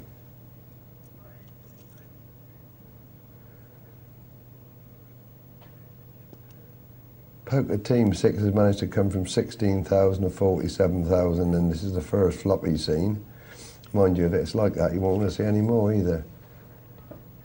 But there's some weird play between Swinger and Goldhill. They're putting down some amazing hands.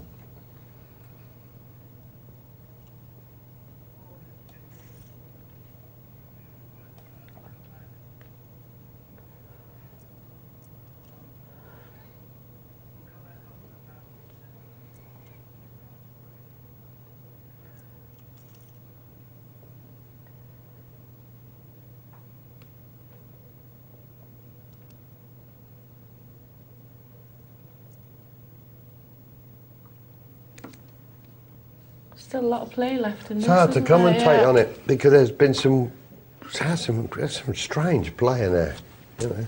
Well, we're going to freeze it anyway, and we'll come back to that after the break, so stick around and we'll find out how it goes. We'll get Malcolm to fill me in on everything that's been happening. I can't believe what I'm watching. But we'll come back to that. I'm just going to get a couple of emails in because we do appreciate you sending them all through to us, and I know a lot of you want Malcolm to answer your questions. Nikki, Jim and Benji Boy say, hello guys, looking good. Well, thank you very much. This is Nikki, Jim and Benji Boy. Yeah, that's both of us, Malcolm, I'm sure. We have recently started playing poker for real money, and our players come on so much since. We've made quite a decent amount of money so far and it's going well. We also started looking at how we play the game, and we decided that when it came to betting, we would raise using the 3 times the big blind method, and this seems to work very well. I just wondered if there were any advantages and disadvantages or any deeper information on using the 3 times the big blind method of betting. Well, there's 2 things. If you stick to it religiously, lots of players say, well, in that case, nobody can actually work out a betting pattern because you haven't got a pattern because you do the same all the time. But I'm quite comfortable with somebody just consistently raising the big blind 3 times. Right. I'm more uncomfortable when people jump about. So I don't think you can refine it anymore because you're stuck into a pattern. You're just raising consistently 3 times the line. And if you're assuming you're always doing it with proper hands, people will catch on in the end. But if you're doing it when you're bluffing, the same as when you've got a hand, you're not really giving anything away. Same thing as I advised somebody else earlier. Get a couple of books and they'll show you various ways and extra ways of mixing it up and changing your game around. I guess it depends on how aggressive you want to be in a certain hand. I mean, I don't ever get into that routine of raising 3 times the big blind. I just don't do it. But I'm glad you're doing well. Yeah. And if it carries on, give me a ring and you can play for me. That's from Nikki, Jim and Benji Boy. Thank you very much for your email. If you want to get your questions through to us, we're going to take a short break and look at some poker news, but we will get some more of them after the break. We've got one from Andy here. Don't worry, Andy, I'll get to that very soon. You can text us here in the studio. 84222 is our text number. Put the word poker at the start of your message, or email, and the email address is poker@pokernightlive.co.uk. Now, when we come back after the break, we're going to be watching the Beat the Presenter tournament. Malcolm is going to be shouldn't last long. Commentating on the game and hopefully analysing my play, analysing everyone's play on the table. A lot of the regulars played there, so thanks for the good game, guys. And Malcolm will be telling me if he thinks I've improved since last time I was on with you, because I made a couple of shady moves last time, didn't I? But I gave you a lot of good advice last time. You did, a lot of good advice. So I'll be ever so disappointed if you haven't improved. So hopefully I've taken it on board and done better. Yeah. But we'll find out very, very soon, so stick around. Watch the poker news, hang around after the break, and we'll do Beat the Presenter. And believe me, you don't want to miss it. She sounds very confident. Now, the last time she didn't want to watch.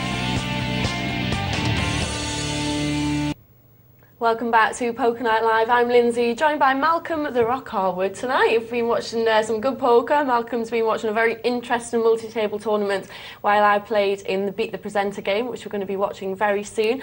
But before that, we're going to get some of your questions, as always, live and fully interactive here at Poker Night Live, and we do love to hear from you. So if you've got a question that you'd like to put to Malcolm, then send it through to us. You can text us here in the studio. Put the word poker at the start of your message and send it to 84222 or email poker@pokernightlive.co.uk. I've got an email from Andy who says, I've got a question for Malcolm regarding Omaha high-low split. I've just recently begun playing this game and I find it incredibly fascinating. Do you have any good beginner's advice, Malcolm? Perhaps any good books to read in order to survive? Well, I feel pretty guilty about this because I play the game most of the time now. I love the game. I think it's a great game. Very complicated. There's a lot more in it than you'd imagine.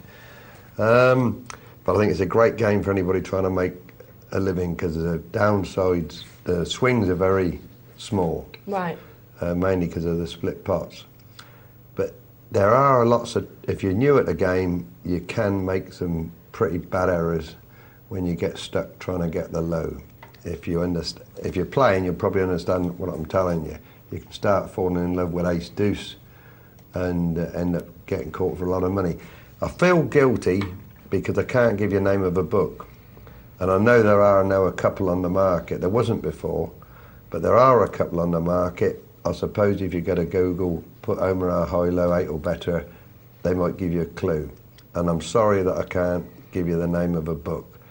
You're right, it is a fascinating game. And this is what you start with 4 whole cards. You start with 4 cards, just like you would ordinary Omaha. Yeah.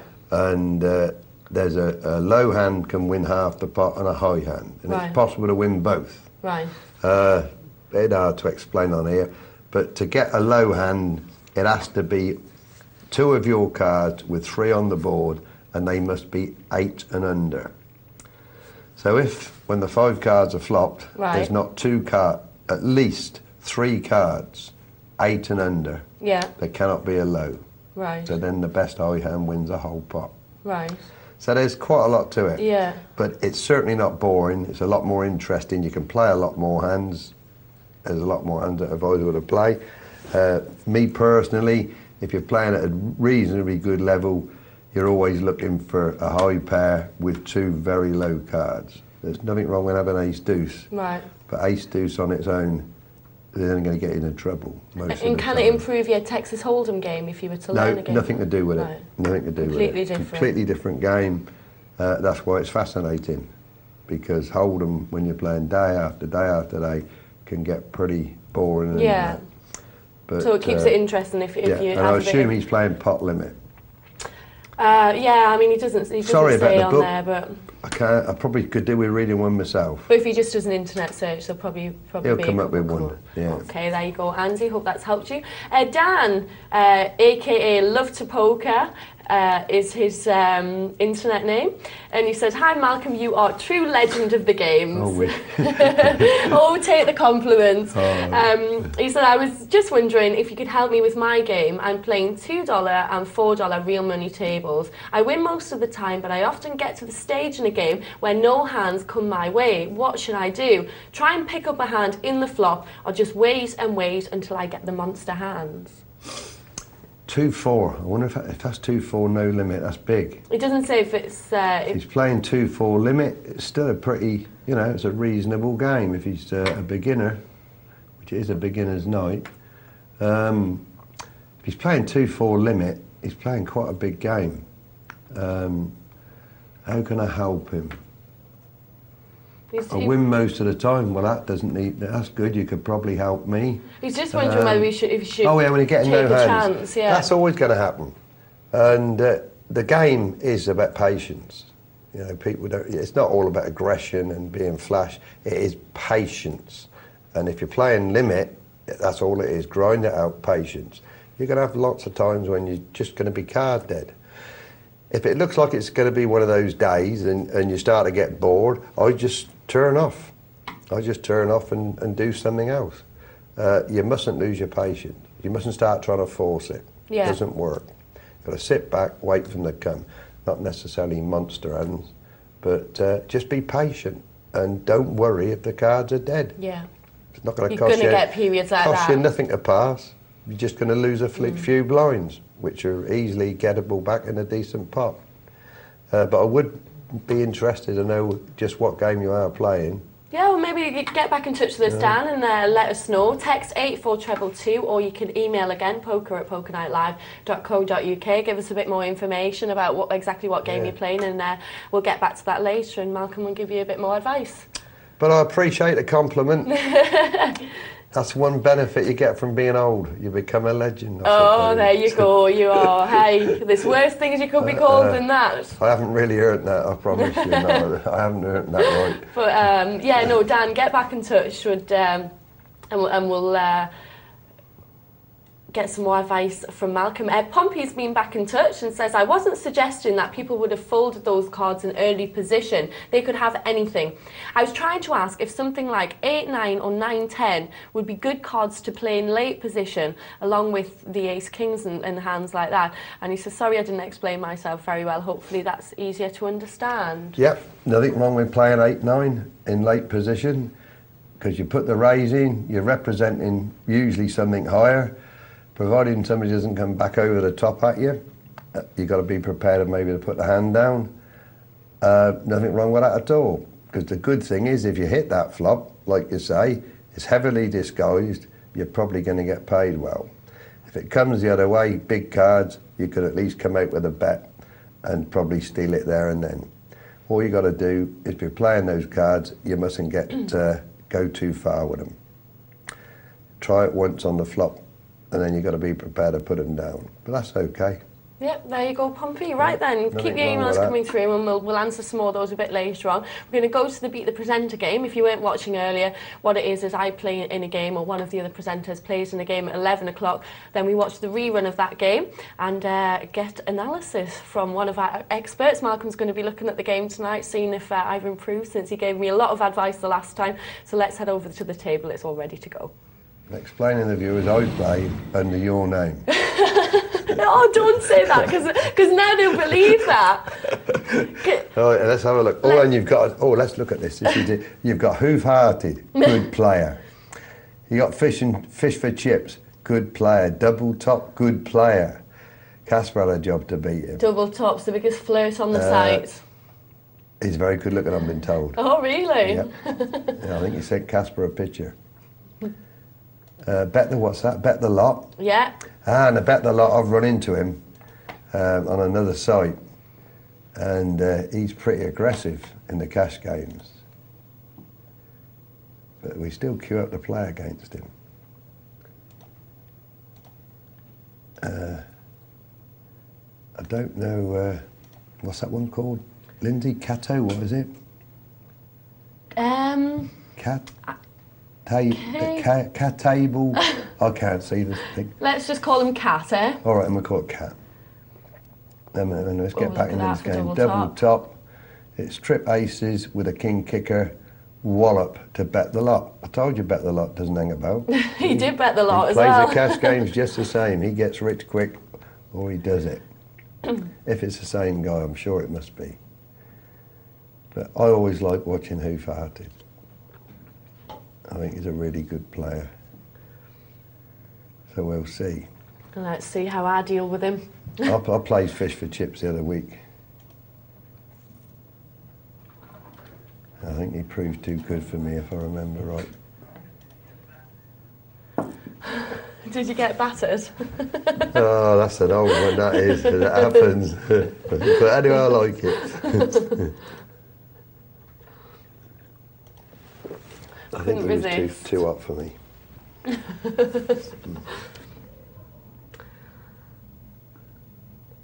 And Double Top's starting off with some nice cards. I would have liked to have... Who's this Lyndsay Horne? I've heard a lot of big reports about her lately. Oh, really? Now, I had a rep to keep up tonight because I won the last one. I thought the pressure was really on. So I was feeling a little bit more nervous tonight than And you started normal. playing online now. You're trying to catch up with me, shall I understand? And you've done okay this week? I've been doing okay this week, yeah. I'm glad to hear it. I am. I've been taking your advice on board. I hope that you think so after you've watched it. Let's see what you think. You know, I do like your honesty, Malcolm. I don't think there's any point in coming on here and giving advice if you don't. It's maybe the advice I give is not always the right advice, and a lot of experts would disagree with, but it's what I really feel. So I completely agree with you. I just hope it works. If I ever tell you you're playing well, I promise you you are. Right. So you got off to a good start, in as much as one player went straight away. So I wasn't first out, so I've got to thank Bet a lot for that. Making jam, no, can't remember playing him. You obviously attract a different class of player. Different clientele. All very nice boys, very chatty. Probably all men. I've got a hand this time. Ace King. It's nice to have. Don't get carried away. It's just 2 cards at the moment. Yeah. So what do you do? What did you do then? Just called his 100. Well, it's worked out brilliantly for you.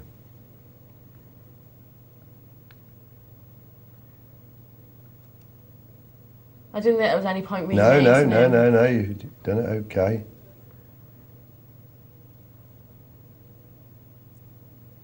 I just thought I'd put in a little one. Yeah, that's okay. Just to keep him looks in. like you've hit a jack and he falls straight into the trap. Now stick him in.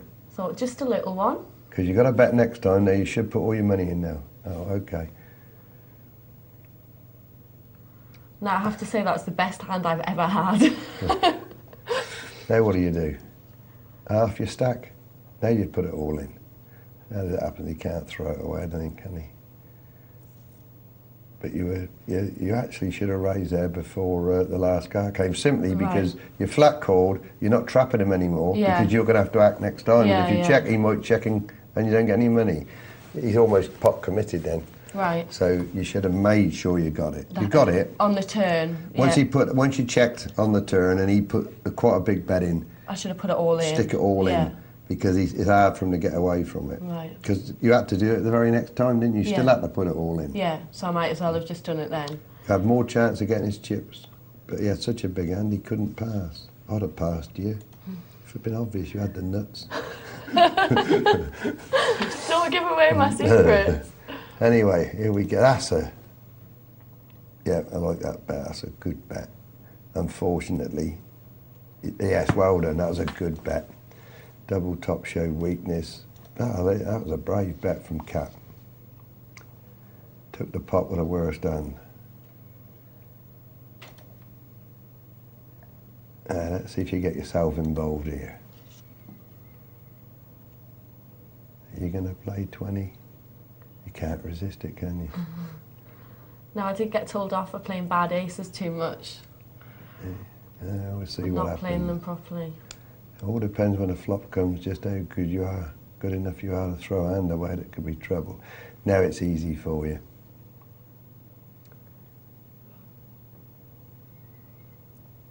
You got to throw it away now, Lyndsay. You don't know where you are. All you've got is position and nothing else in your favour. You got chips already. You don't want to start. Don't waste them. And you did throw it away. No, I didn't. You didn't. Okay. But now you don't know where you are. See you again. We'll see what happens. Should have definitely put it down there. I do agree. If an ace came, you wouldn't have known where you were.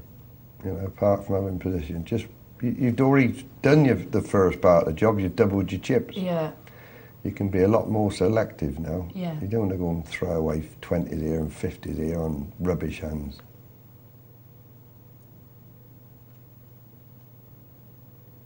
I've got a weakness where those aces are concerned. I think, did definitely, before, yeah. And there was somebody else I saw playing on it. I can't think who it was. It was in the game that I play on the Friday.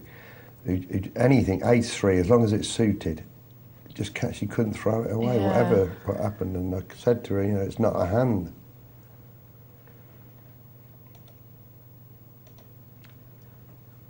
See, it's early. I mean, you're only off to a fantastic start.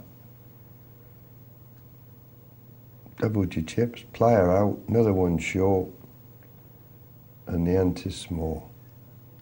Yeah, Making Jam wasn't very happy with me at this point, but just thought I trapped him in a bit with when I had the full house. Well, you didn't actually. When you hit the full house, you didn't trap him. Then you bet it. Yeah. You let him know you weren't worried. And even though he had 3 aces, he had no kick. Well, he was playing the board. He was 3 aces with the board. Probably thought he was going to split the pot.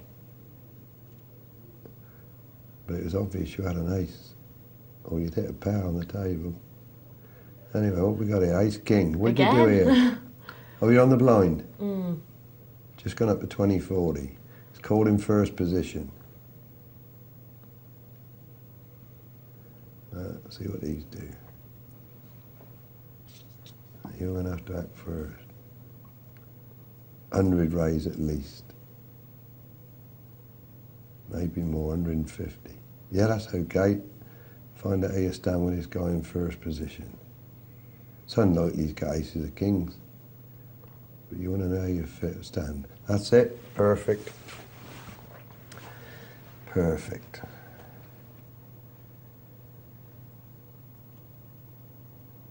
Yeah, I knew I'd find out with Hoofy there. After watching him play, I thought he's not going to call that with rubbish. It's early stages for him. He's going to try and limp in with a pair of 7s and hope he catches. But you really want to find out how you stand with him.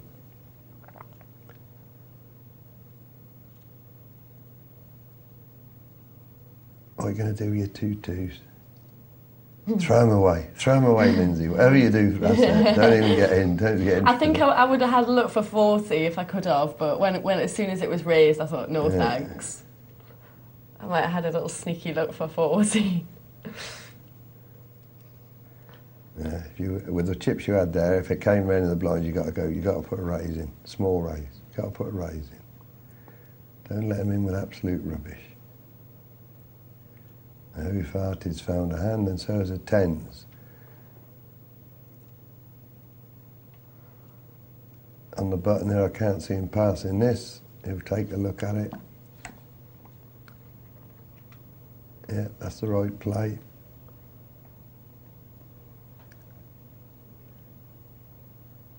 As that happens, he's just minimal favourite, but he's got position. That's massive for him. The rest are going to go. Double top's too busy in the chat box. Yeah, that's it, yeah. Did he manage to get a date? No. Yeah, that's perfect for who farted.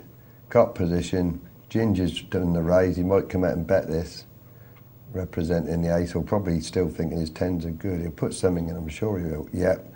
And now who farted should set him. Well, right, he's gone 200, I'd have set him in. Just put it all in. Yeah, there's a flush draw there as well. I'd have put him all in. He's committed now. Well, he's not committed. He might, in fact, if he's good, he'll throw it away. But he did. Cost him a lot, that pot, though. Well, he didn't do anything wrong with 10. Yeah. Raised like he should. He made a bet to see where he was, and he was good enough And to he throw it away. Yeah, when he found So out. he did nothing wrong at all. In fact, he did very well to keep the 460. But of course, I've got to remember they're playing very tough on here. They don't want to. They do, don't they? Well, they want to chat to you. And can you chat on here if you're an observer? Yes, Oh, yes. So yeah, fortunate. but the problem is because you have the people who are watching in the chat box as well as the players. It's hard to keep up with it, and then you feel rude if you don't respond, and you can't keep up with it.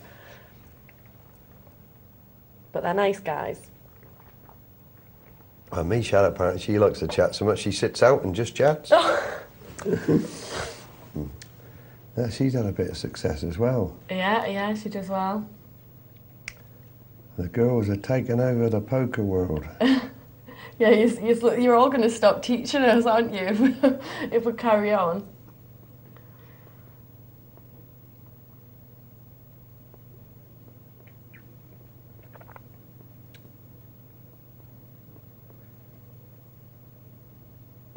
Ginger didn't mess about with this one.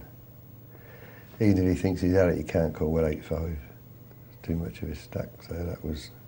Didn't make a lot out of it, Ginger, but... He'd have probably been happy to have been called then and had a shot at doubling up. King 4. Well, he must be chatting again. Well, the boys were asking if Casper gives me tuition on poker outside, away from the show, or is it just on the show? I said no, only on the show, but I give him tuition on drinking. And he needs it. Yeah, and from what I've seen, how many have we got left now? 18 Red Bulls, 2 left. You got a good teacher, Casper.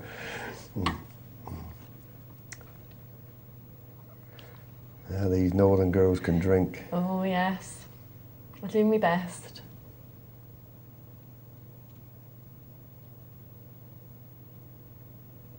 And you're going to try and pinch your blind. No, gives you a lot of... God, that's surprising with 220.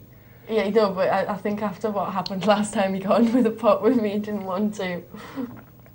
Thought we might have had a shot at that then. Yeah. Because even though the blinds are small, 220's got herself in a lot of trouble already. I think I would have called it though. Yeah, I know, but that's so he has a gamble, yeah. you know. He'd have got heads up. Yeah, and he didn't know what I had. It's probably because he's so short now. He hasn't got enough chips to make a move on anybody. It's going to go down to seeing all 5 cards. He's probably looking for a better hand. But you're just the sort of person who might have put the hand down, see, Yeah. and not realise that you should call him with really any 2 cards.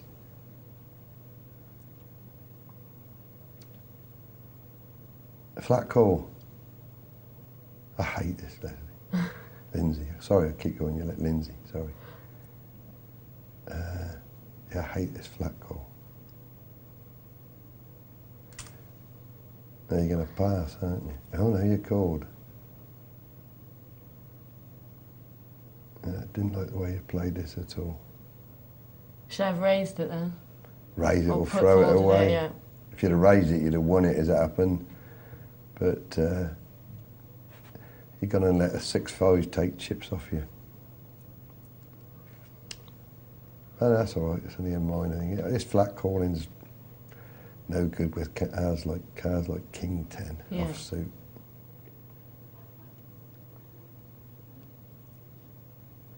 You had enough chips. You could have put a 200 raising. And maybe made him put it down. Well, he would have put it down in that case, all right. You might have got a re-raise or a flat call. Now you just have to be very, very careful.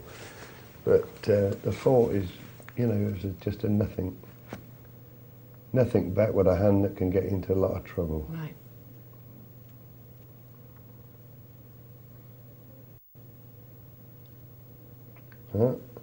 Making jam patient. He's got 50% back there. Yes, I can.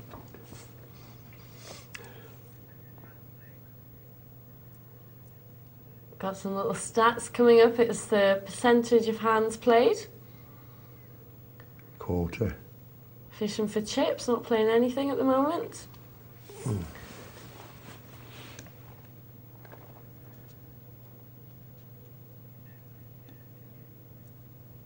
Ace king up against Hoofy's queens. Yeah, going to be a coin flip.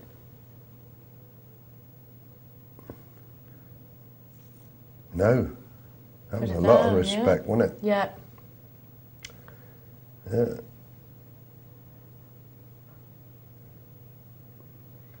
Yeah, that was a bit of a pass. That's Hoof getting a lot of respect, see? 320 with a pair of sixes, yeah, that's good.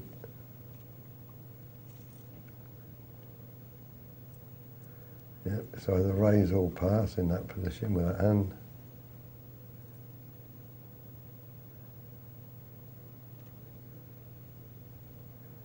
Well, so far this has started off really well for you. Just watch for those flat calls. Avoid them. Well, it didn't do too much damage, yeah. but it could have done. You could have got a flop there that could have cost you a lot of chips. Yeah. I think Ginger's going to go in here, maybe. Well, he's got to be very wary. I don't think so. If Hoof wants to put a raise in first position, I'm certainly not going to put my chips in with King Queen.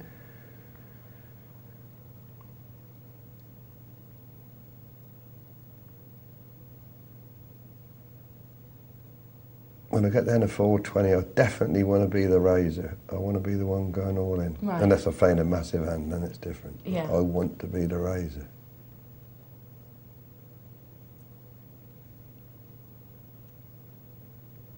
That's very good. Not so good now. No, it's not now. And it's good night. Worse now. Good night. Mind you, he can only blame you. You did the damage. So, you know, he raised there with Queen Deuce against two of you that could have got, and yet he didn't put it in with 7-8 when it was only you. Yeah. Doesn't make sense. And 7-8 was a lot No, it's better because than Queen I Deuce. scared him, that's why. It's your reputation. It's a chat box reputation you've got. Who farted again? Is actually hitting some cards. This would worry me a little bit with who farted getting the chips. Because I was thinking, you know, well, he's going to be tough now to shift. Hello. Hello. And you can't get a penny out of No, him. I can't. What'd you raise? Two up to 220, 240, or too much? Too much. Yeah. Too much. Although now I can see their cards, it probably wouldn't have made a difference. Doesn't matter but what they it got, they're doesn't not going to matter, be beating you anyway. You've got one short stack there, fish for chips. You can afford a gamble with him anyway. That was just too much. Right. Too much. Being a bit of a bully now. No, you're not a bully when you get aces. That's not bullying. Bullying is when you got deuce 4 and start raising. That's being a bully. I think you overbet that. Yeah. I think you overbet that. I never normally have that many chips, so I wanted to spend them. The point is, you didn't lose anything. But you really do want to try and make some money if you get aces.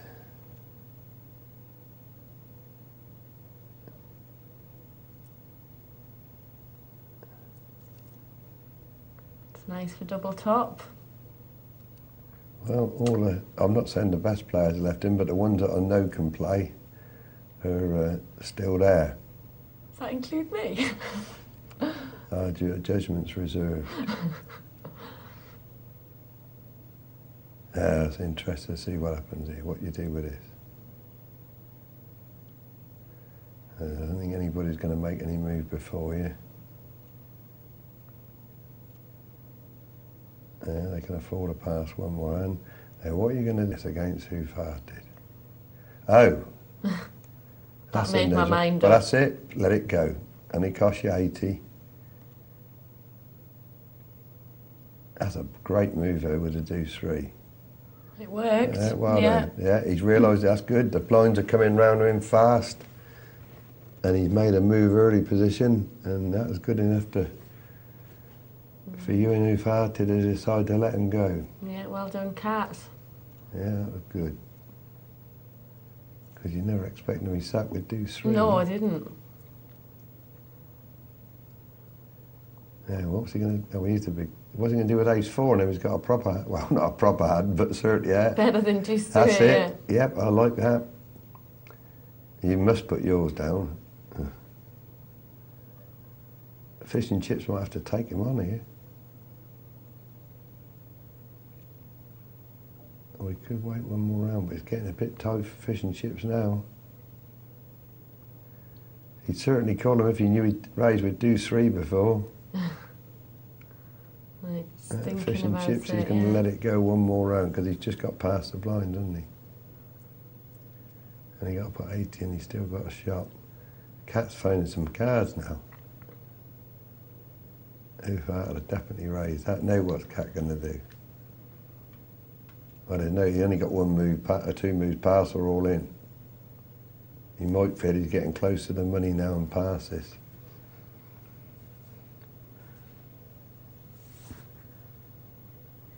Five of your left. Yeah, I like it. He's brave, this guy. He's done you a favour too. He's took a chunk off of who farted. Yeah. Very good. Yeah, it's come back from the dead. That's some nice cards, but that deuce 3 was the key, wasn't it? Yeah, definitely. Brave move, but a good move. That's what got him on the roll. It's not so clever for you having him there, attacking your blinds if he carries on in this mood. Yeah, he's really, he hasn't fallen in love with you. He's fallen in love with your chips, and you took him on. Yeah, I thought he was getting involved in too much. So why didn't you re-raise him then? I should have, shouldn't I? That's any harm in it. If you really believe that ace is in front, re-raise him. Don't give him a chance to hit his rubbish. If you really believe it, I personally would have let it come. But it's worked out great for you.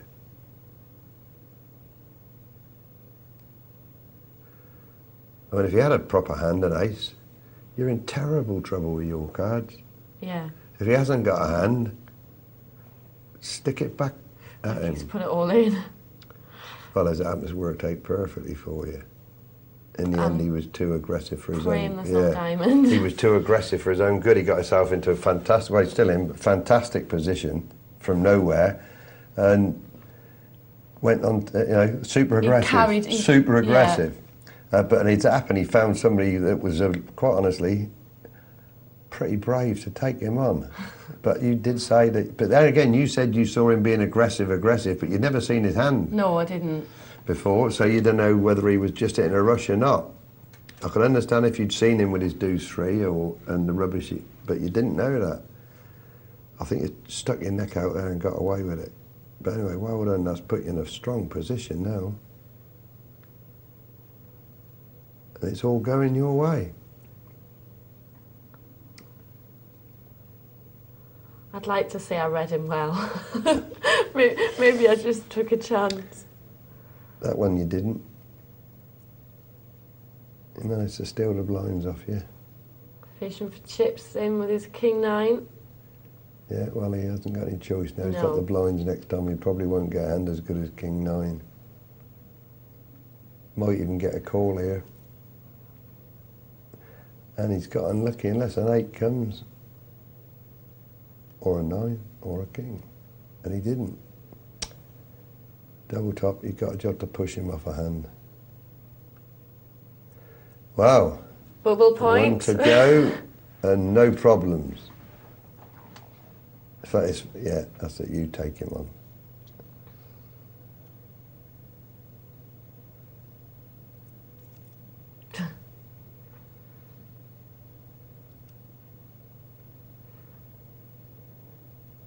And he lives to see another day. He will live big, he hit flush. Well, he gave you a load of chips before, so Yeah. it was reasonable to give him a bit back. Fair's fair. Yeah.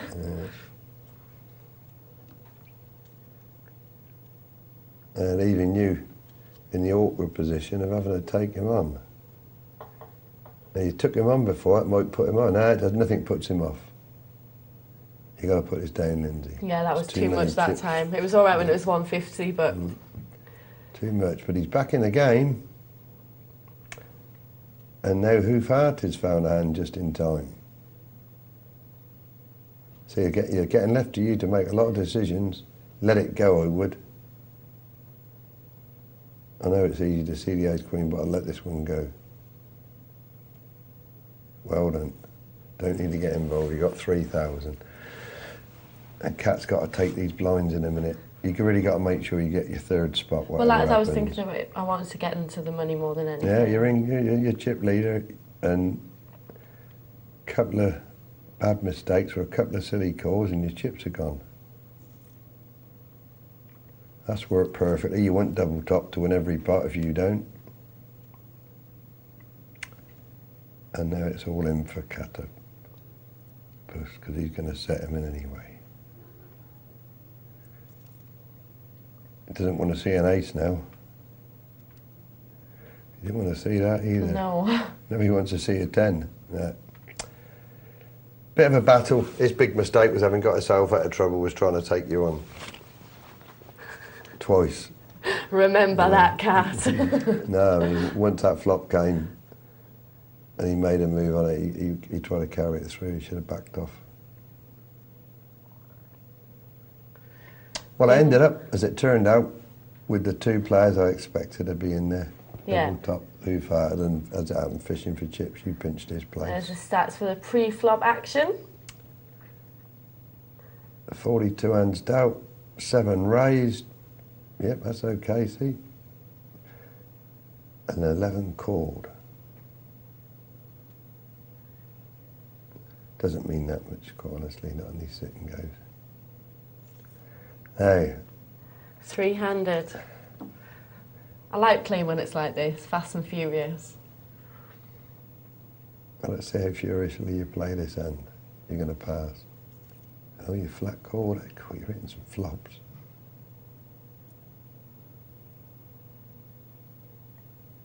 Yeah, that's the right thing to do there.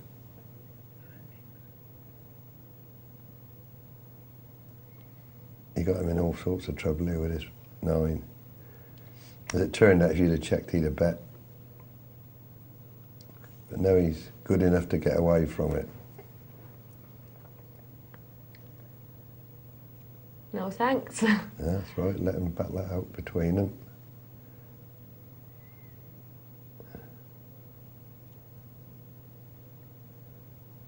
You win a couple of lines and you're back in the game.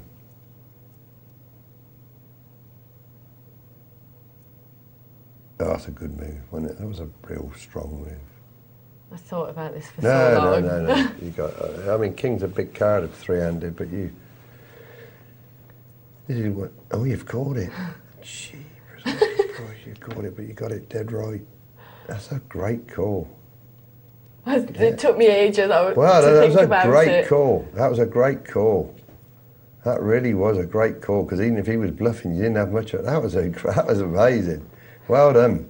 Now you put yourself in fantastic position.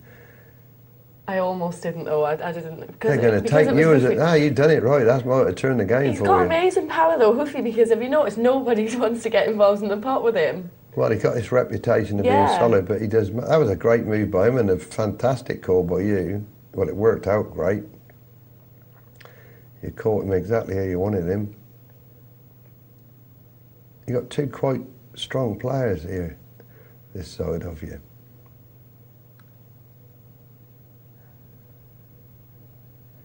That's it, you got position, see what he does. He's got a middle pin at the moment and two overcards. He probably thinks he's winning this. I didn't have a clue where I was here at all. I probably should have bet it, but No, yeah, you're right, you take the money down. You probably should have bet it on the turn when he didn't bet. It's all right, you slowly chip them away. Oh, this is a nasty one for you.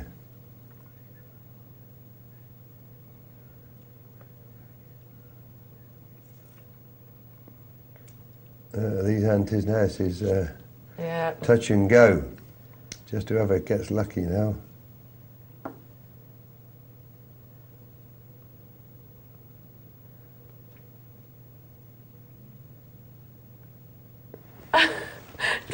Don't die on me now. Oh, there we go. Repeat. They wanted to show you. Oh, that's a terrible hand to have, isn't it?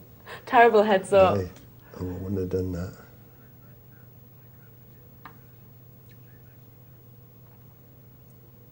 God, you got so lucky you did that. You got so lucky for him to make a move. Oh, he did get. Oh, going great. You had the hand, but you nearly lost him with that raise. Heads up, more chips than the other guy. Kings. I want to take a shot and see if I can trap him in this one. What would you do? Just I'll see if he make. Well, he made a move. As it happened, he made a move. So maybe what you did was the right thing. But I mean, if you lose him then and you wasted Kings heads up. Yeah. You know, I would have done everything I could to get him in the pot. Right. Now, as it happened, you'd have lost me then. You wouldn't have got me. Right. I wouldn't have been re-raising you. Yeah. I've got an email anyway, actually. Well done. Thank you. Congratulations. 2 in a row. Watch your step, Casper. There's a lady on your tail. Double Top's actually sent an email. And he says, "Hi Lyndsay, great game. You really impressed me and you certainly outplayed me." I don't know about that. I think you did. The last hand, walking into a big monkey, King Kong, you did play that really well. Yeah. Reggie was weak and I tried to push the girlie off the pot. Just a warning to everyone out there, don't try and push the Horne off the pot. Yeah, that's right, that's good for you now. And he says, got third to Casper, the legend Berry the other night, and now second to Lyndsay, very Horne-y. Am I getting better? And he says, cheers, Lyndsay, please blow me a kiss.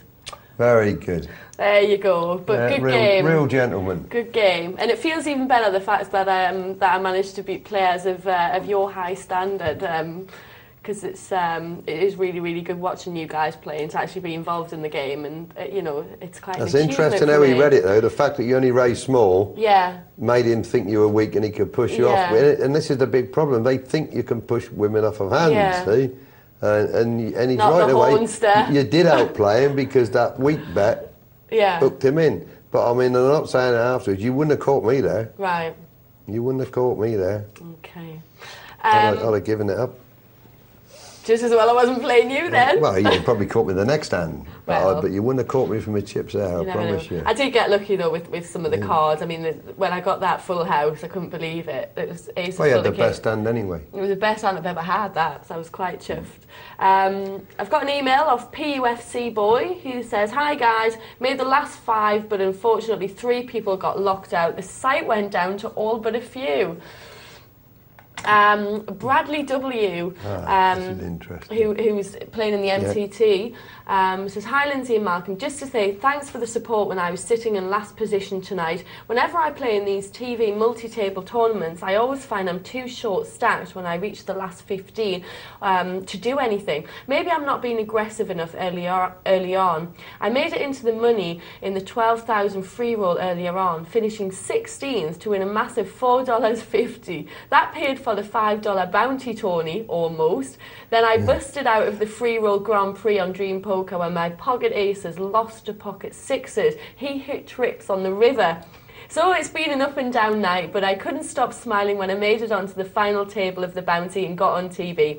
Thanks again for the support, Malcolm. You are a legend. Great show tonight. And Lyndsay, in the money again.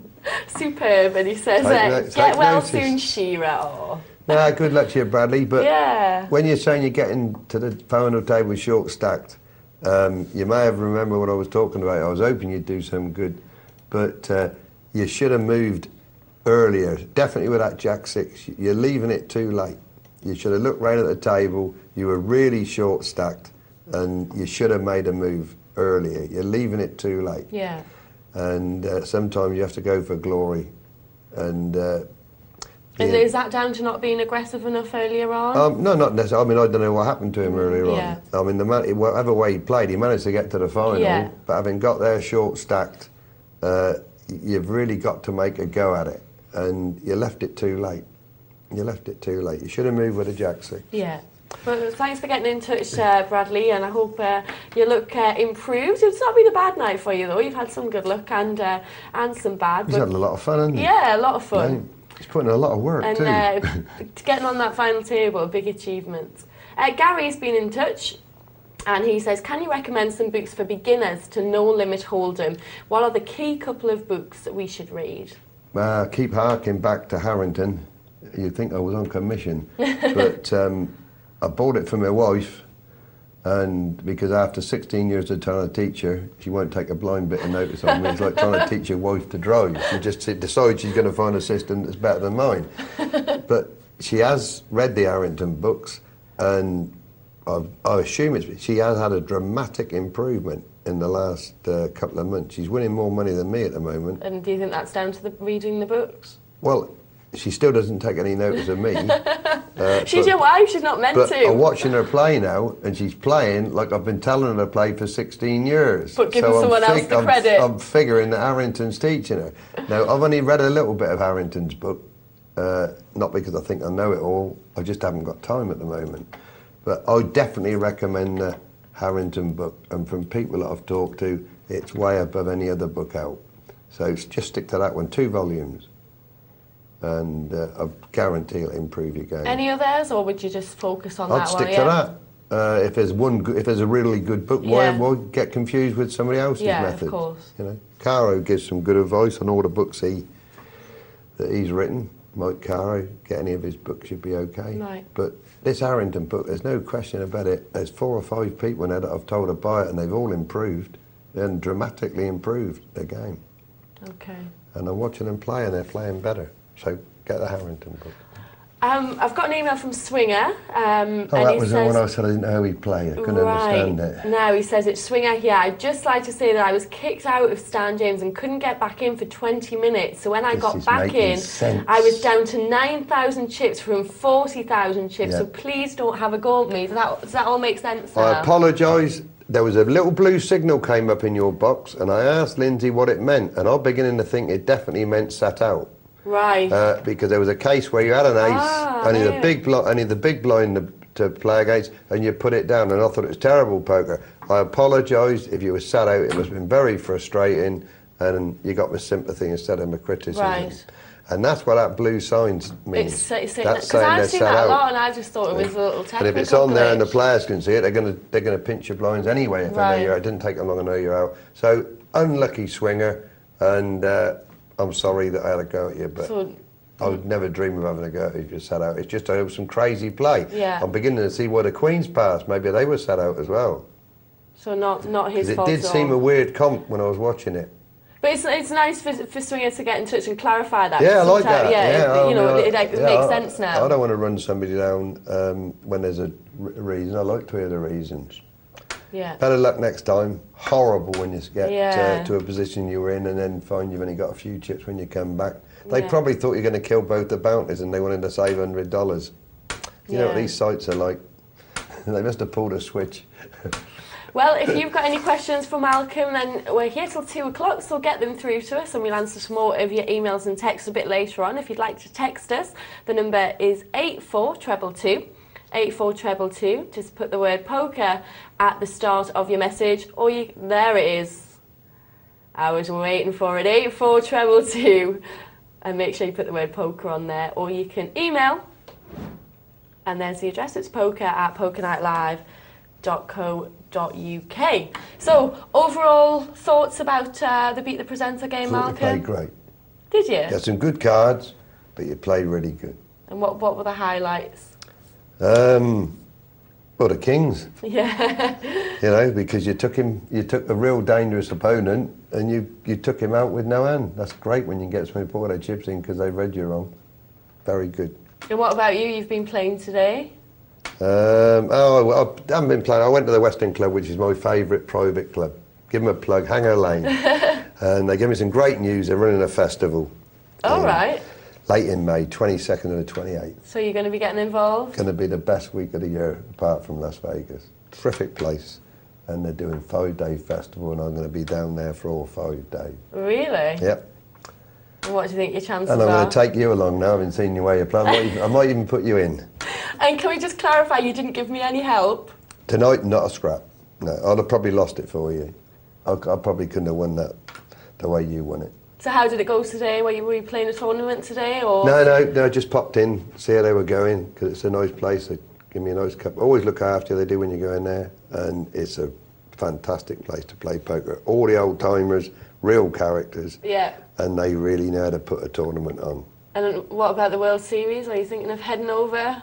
I want to, but there's quite a lot of things in the pipeline at the moment, and I've got a funny feeling that I might be told to stay at home and look after the business. But I want to go. What's it like? What's it like What, the over World there Series? when the World Series is on? I Is it haven't just... been since it's got ridiculous. Right. And a couple of my friends that know when I went in years and years ago said, don't go, Mal, because you're going to be so disappointed. You just don't get looked after like you did before, and it's just a crapshoot. But for these young people, it must be ever so Think exciting. it's got just too commercial well, it now? is, yeah, of course it is. Yeah. Yeah, they've taken over this big money thing now. Right. Oh, well. So I would like to go to Las Vegas, but Yeah. I'd probably go when it wasn't crazy. Yeah. You know, it's just a great place to go. Okay, well, thanks for the thoughts on the game. Victory. We're going to take a short break, but stick Yeah, around. the champion. We'll be back soon.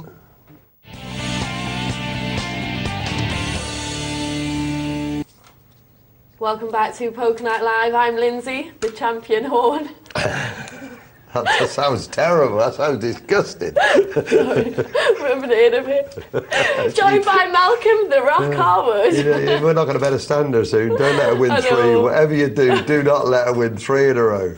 I don't think there's any chance of that. Casper won't come in. I think I've had enough luck for one year, I think, very much. But yeah, thanks for watching, guys. It's been a really good show tonight. Really enjoyed it. Lots of emails and texts. It's amateur night tonight, so keep them coming through. We're here till 2 o'clock. Malcolm has given you all his tips and advice, so if you have a question, then you can text them through to us. Just put the word poker at the start of your message and send them to 84222 or email poker@pokernightlive.co.uk. Now, when I saw this email, I got a bit worried because at the top it says, advice for my girlfriend, please. And it's from Jamie, who's King Jambo is his poker name. And he says, "Hi guys, I'm teaching my girlfriend to play poker at the moment, and I've told her to play in a tight, aggressive style. She plays tight, but is finding it very difficult to play aggressively. Any tips would be much appreciated." And that's from Jamie. Yep, biggest problem for lady players is to be aggressive. They can be aggressive when they're having a crack at you, but it's true. It's very difficult for them to be aggressive. They're frightened to put their chips in. I had the same problem when I was trying to teach my wife, and it's just not, somewhere or other, it's not in their makeup to do it. I got told for so many months that I was being too timid. It is a big problem. And that's where you get run over. But you've got so much advantage if you are a girl, because we can't help it. We just automatically figure we can run over them, just like the guy in the double top, thing. yeah. He thought you were weak, and so he thought he could make you put your hand down. And so trying to teach your wife, I've been trying to teach my wife for 16 years, and it's like trying to teach, I think I said it before, like trying to teach your wife to drive. Get somebody else to tell her, because she'll listen. Very difficult. You can't really teach somebody to be aggressive. I think it's a confidence thing. Yeah, it's a confidence thing, and eventually they'll do it, and they'll maybe see it works, and it might become more natural. But I only know a couple of women.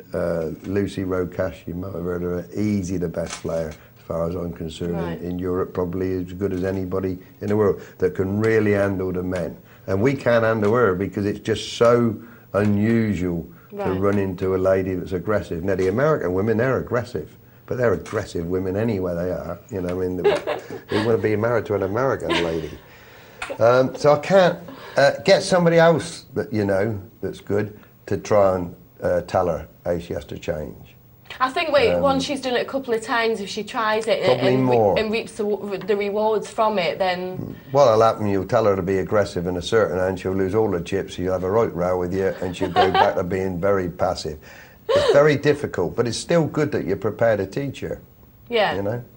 I love to see girls coming into the game. It's fantastic for poker, but that is the biggest problem. It just doesn't seem natural for them to be aggressive at a poker table. So good luck, but try and get somebody else to teach her the aggressive side of it. And if she just keeps on playing, she might find when she's winning by being aggressive, she might have a bad home life after that. Yeah, she might start beating you then. You don't want to teach What's her his too name? well. Jamie, King Jambo. I'd like to know what her name is on the site. Yeah, well, good luck with it, good luck, Jamie. King Jambo. It's not going to be easy for you. Yeah. Women like the money too much, they're frightened to lose. I think that's a big part of it, you know, because I'm like that. I'm very unwilling to throw it away. And they lose 50 quid and they think, oh my God, that's another dress or whatever. Yeah. Handbag or nowadays it's another we think of chips handkerchief. in terms of shoes and bags and things. That's the problem. Yeah, they relate it to what they can buy. Okay, well, good luck with it, Jamie, and keep your questions coming through if you want to send them through. It's 84222 on the text or the email poker@pokernightlive.co.uk. Okay, we're going to head to a game. Let's have a look what we've got. It's the MTT. Now, I missed a lot of this because I was playing and beat the presenter, but... Did you win? Did I not mention that? All right, now we're back to our friend... one swinger who we know had to sit out. In fact, he said he was sat out until he was down to 9 grand. I've got a funny feeling that Goldie Hill? Yeah, Goldie Hill had the same problem when he had the Queens. Anyway, let's have a look now. There's one of Stan James's players got a problem about his bounty now. So PUFC's always had chips. Seems to be playing pretty strong. So whoever knocks out one of these Stan James poker players gets $50. $50 on top of... disappeared now.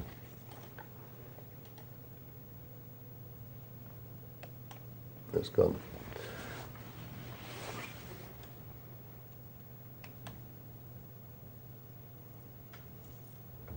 So it's $5, a rebuy tournament, an hour rebuy period for the first hour. And total prize pool of That's it. $595. So they got $47 already, and they're going up for 71. Not that much difference. Not when you think the top prize is $238. No. So if I was a short stack, having collected 47, I'm really going to make an effort now to improve myself. I'm not going to sit there trying to get the next spot up. So all these guys in the money, we started off with 41 players. We'll have a look now, and you will see that one swinger is probably been blocked out. Let's have a look. That's it. Taking his. That's it. I wondered why Golden Hill and Swingers cards were going so quick, and the reason is they're set out, both of them. Right. So that's the reason that Golden Hill did pass the Queens. So because it was Swinger who sent us the email, didn't it, to say he lost an awful lot. And you of can see now the chips. cards have gone straight away because they're set out. They've been disconnected or whatever, and that's been a massive advantage for Team 6 because he's come from no chips to 62 grand simply because he's picking up the blinds and not having his blind attacked. And that's why PUFC boys got chips. Yeah. He's picking up Golden Hill and Swingers blinds every time. Now you watch here, Golden Hill and Swingers cards will disappear very quickly. In fact, Swingers disappeared so quickly you didn't get them. So Golden Hill must be back in the game. Goldie Hill. That's horrible when you get battle all the way to a final and then that happens to you. So how does it happen? Oh, there is server's gone down. It's just technical it problems. doesn't look like it's Stan's poker simply because the rest of them are in. Yeah, so it's a problem maybe with their computer or something. Well, it won't be the computer, it'll be the server. I mean, usually if you disconnect and come back in again, you've got a chance. If you go out of it and come back in, you've got a chance of getting back in. But it happens now and again, and it's worked right into Team 6's favour. Let's see if somebody can take this bounty.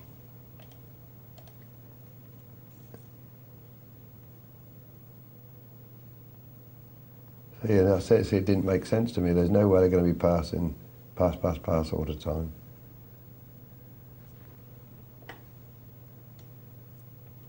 He's taking full advantage of it now to Team 6. He knows they're not in the game. So he's putting a raise in with anything just to steal the blinds. He's going to knock his own teammate out. That's interesting. I wonder if he gets the bounty. They'd probably pay him. They'd probably tell him to knock him out, save the 50. Yeah. Yeah, that's the thing. If he knocks them out, they've not lost anything then, have they? That's possible. But as it turns out, he's got a 4. He's got a shot here now. He's got to find the king. That'll keep the pot boiling. Yep, he's got to find a king, and he's back in it. And yeah. PUFC boy is very pleased. The bounty lives on. The other two aren't so pleased. They'd have preferred him to have gone out and gone up an extra $24. Because they're not in a position. See, they're gone every time. He said he never got back until he had 9,000. But it's the Stan James poker teams at each other all the time now. It's virtually a three-handed game. Yeah. Very disappointing, that is. Very disappointing. And it changes the game because the other three are aware of this. See, there's that blue thing come up in there. Yeah. And I'm sure that's something to do with it. Now, this is bounty time. Yeah, he's just narrowed in, nicked into it with them all. Playing quite well now, this PUFC boy. Football club, I wonder which PU is. Portsmouth United, it's not Portsmouth United, is it? Peterborough. United, yeah, could be. Can't tell you anything about football, can we? Now,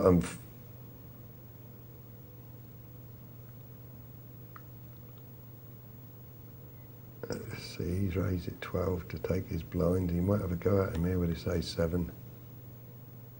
Don't think he'll risk that many chips. No. Yep. Yeah, they're sat out. We're going to have to wait till they get in a 9,000 before he comes back in this game. It must be so frustrating, that, mustn't terrible. it? It's happened to me a couple of times, but and it really is annoying.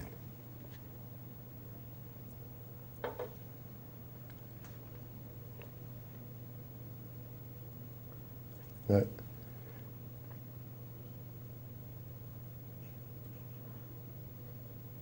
I think he's back in now.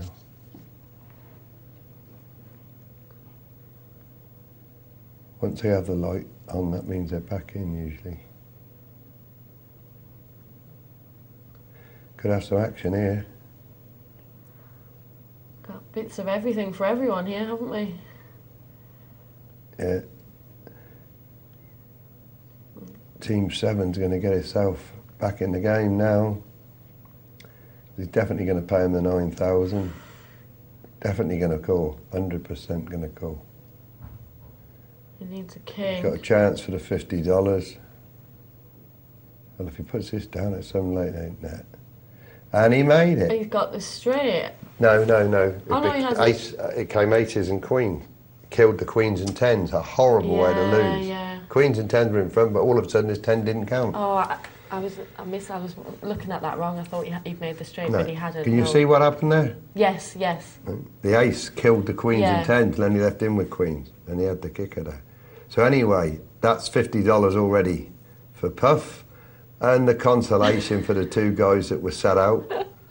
They were calling Puff now instead of PUFC. He won't be very pleased about that, I didn't say Puff, I said Puff. The consolation for the guys sat out is they moved up a place. Yes, yeah. And now one of them at least is going to get $71 now. Which they probably deserve. No, one of them's going to get 95 now, because one of them's going to end up third. Yes. This is where one swinger said he came back in the game. But of course, look at it, they got a mountain to climb They now. have, yeah. But PUFC's got a chance of taking both bounties and the victory. He could win himself $338 here.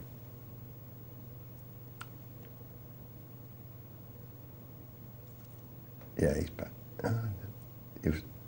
See, he's still off. No. Oh, we bet it. No, he he's- isn't. yeah, Sorry, he's he back isn't. in. Yeah. I got a job to pick that yellow against the green. I wish I had a different colour.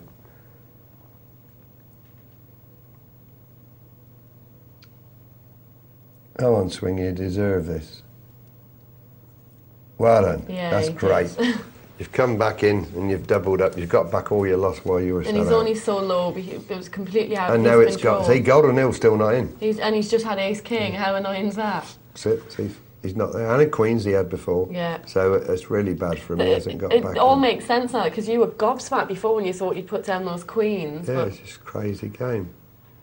But it's still not really good to watch, simply because it's not a real tournament.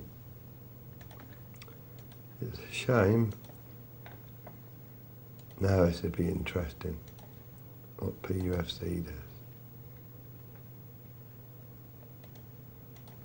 He's going to have to put it down. Team 6. He's giving him his answer. Now he's beginning to dominate the game now.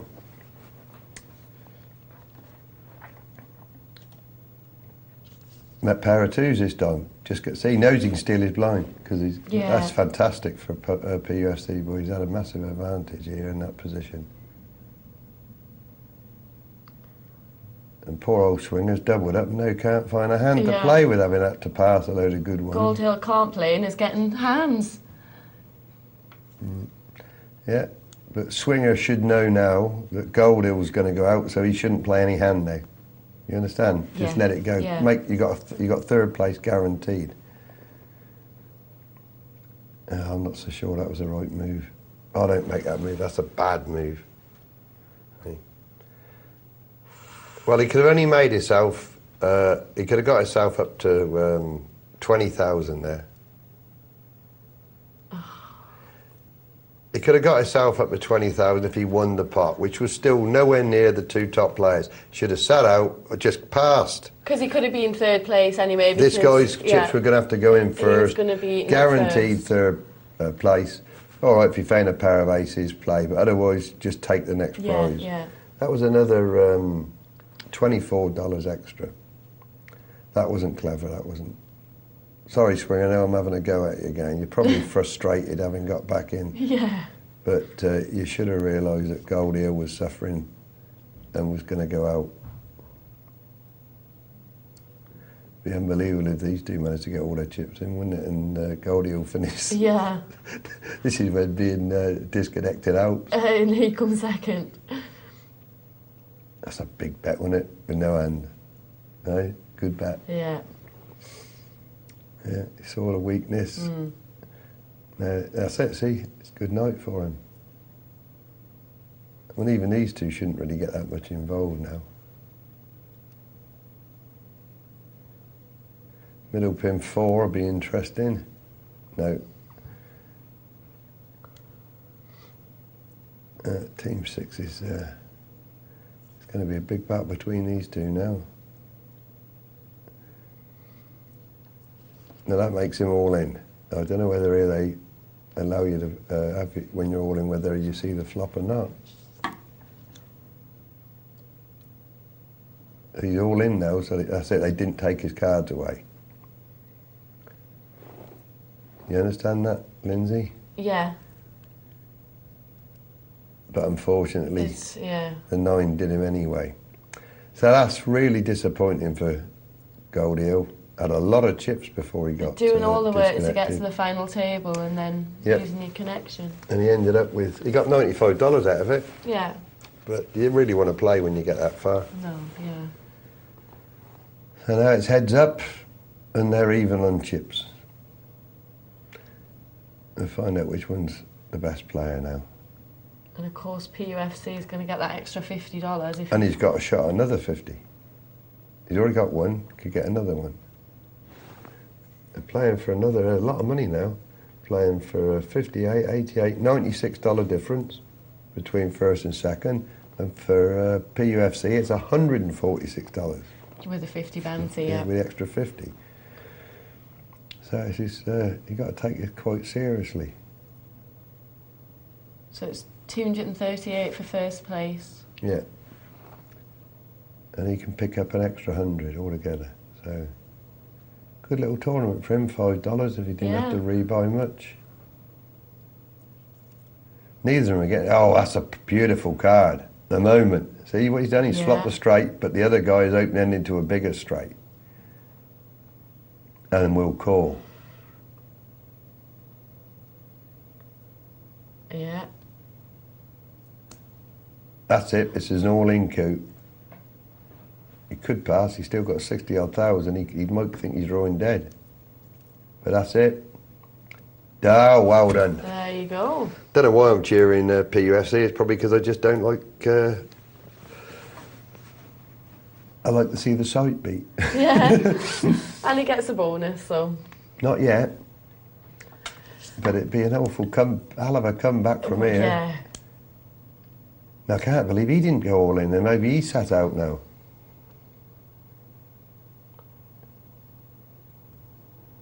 He's got to go all in, he's got no choice. Yeah, that's it. Finish him off. Oh.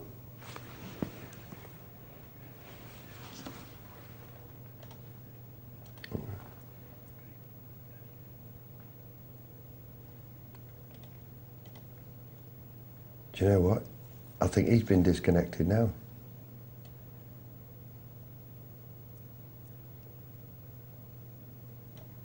Lyndsay, I think oh no. I honestly think PUFC might be disconnected. We'll soon find out. Well, we'll know now. Got no choice, has to call. Come on. One more big card. That's it. There you go, PUFC well boy. Yeah, it was a bit of a distorted tournament, but I'm quite glad he won, actually. Yeah. He played the best poker. I've actually got an email from PUFC boy, and he says, good. call me posh, everyone does. Or Colin is cool. Oh, you were right, we're at the Peterborough United, then. Yeah, well posh, done. the posh. Well done, Colin. He says, I took all 3 bounties and the tourney. Good night for me. And he says, apologies to those who crashed, but it has happened to all of us who play for 12 months or more online. 2 weeks ago on a Friday night, I had the same, except with 5 left in an MTT. And he says, cheers, guys. Yeah, I guess... so there was another bounty. Yeah. He did the hat trick. He's had 3.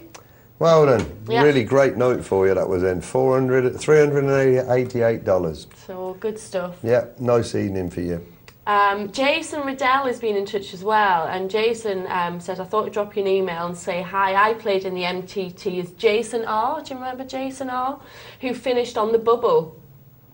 And he says, I too suffered a lockout problem for 10 to 15 minutes, but sadly was outplayed in the final hand. UTG made a small raise. Everyone folded round to me in the big blind with ace king. I called, the flop came, jack rag, ace. Jack rag ace. I pushed all in to be called by UTG, the raiser, who had a set of jacks. I enjoyed the game despite the lockout. I haven't seen it on PNL yet, and I'll watch it tomorrow. Not sure that I could have done anything differently. What do you think? And he says, enjoy the show. It's always great to see Malcolm on the telly. Ah, that's nice of you. Because of that, I'll tell you played great. No, seriously, I remember that hand, and it was a no escape. No escape. You're unlucky you found a hand, because if you didn't find a hand, you'd have probably crept into the money on account of the other 2 guys' misfortune. But it wasn't great to watch because of that. Yeah.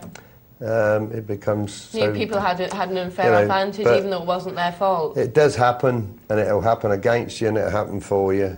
But it's disappointing when that happens.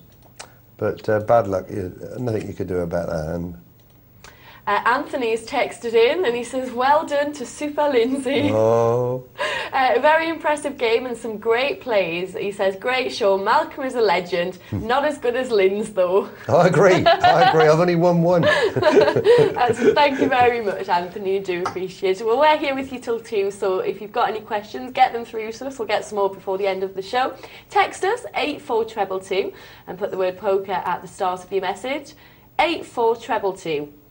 Or you can email, and the address, there it is for you. It's poker@pokernightlive.co.uk. Well, I think we might have a bit of cash now for a change. Sure you don't want to play another second game? Well, I'd love to, but I don't think I'll be allowed. And remember, I gave her first lesson. Yes. After her first second After my first one, which was a bit of a disaster. See, you taught me well. So I did you proud tonight. Yeah, I'm proud of you. Oh, I did. Right, well, we've got a cash game. It's 50 cent, $1. Oh, this will make a change. This is one thing when you're playing this, it doesn't make any difference if you're disconnected, unless it's in the middle of a hand. Now, we got any of our favourites? Robo Squirrel, Smooth Cut. Nick and 1. And Enigma there. Got my friend in again from the Midlands, Gaffer Mouse. He did tell me what that meant, and I've forgotten.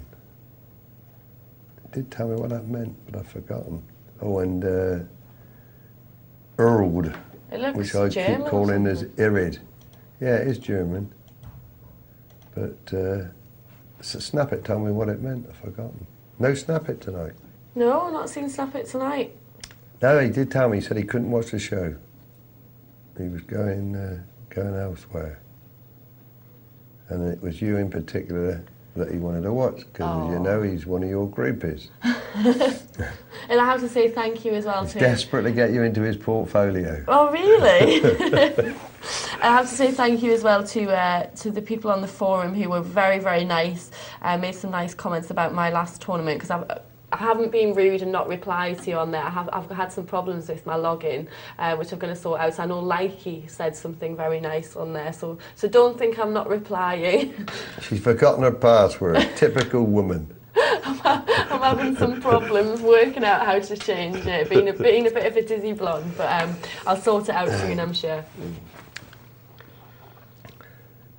Dizzy blonde.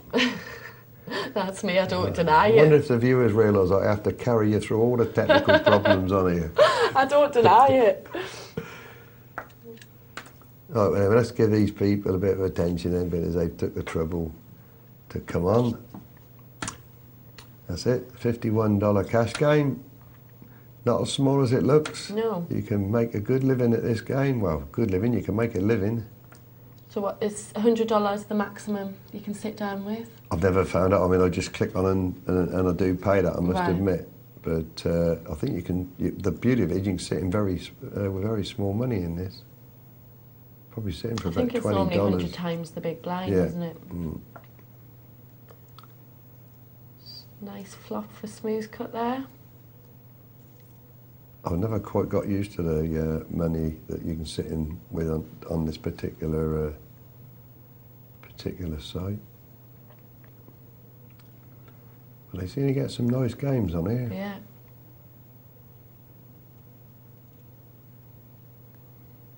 If he's right, they're all in profit anyway. Well, yeah, it's amazing. I mean, I should imagine some people have had to buy back in again. Yeah. Or otherwise they've left some casualties earlier on. There's been a lot of casualties. That's remarkable, isn't it, that everybody has got over the buy-in.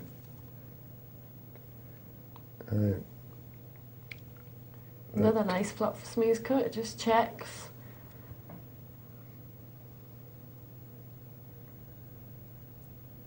Well, he knows he's in front now, but now it's a bit more of a draw now, but he's okay. And that's a real none. He knows he's in front now, but can't get paid.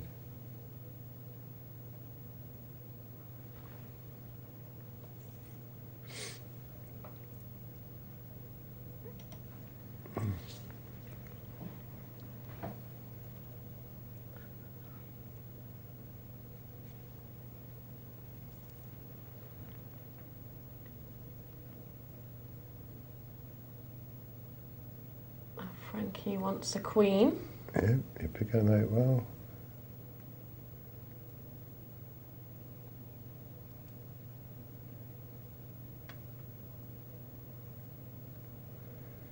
I haven't watched him playing the cash games, Gaffer Mouse, but when he turned up for this tournament, he actually said he played very, very tight. It was his first large tournament, so I think he was probably a little bit overawed to start with. And he did loosen up afterwards. But he's a smashing lad. Where did you meet him? He came on here about 8 weeks ago, happened to say that he was going to his first live tournament, he wanted to venture out. And Snap It was on, and they emailed each other, and Snap It said, come to the one in Birmingham.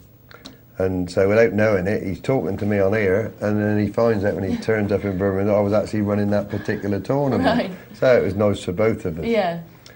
And he suffers from Parkinson's disease, which he said on the email.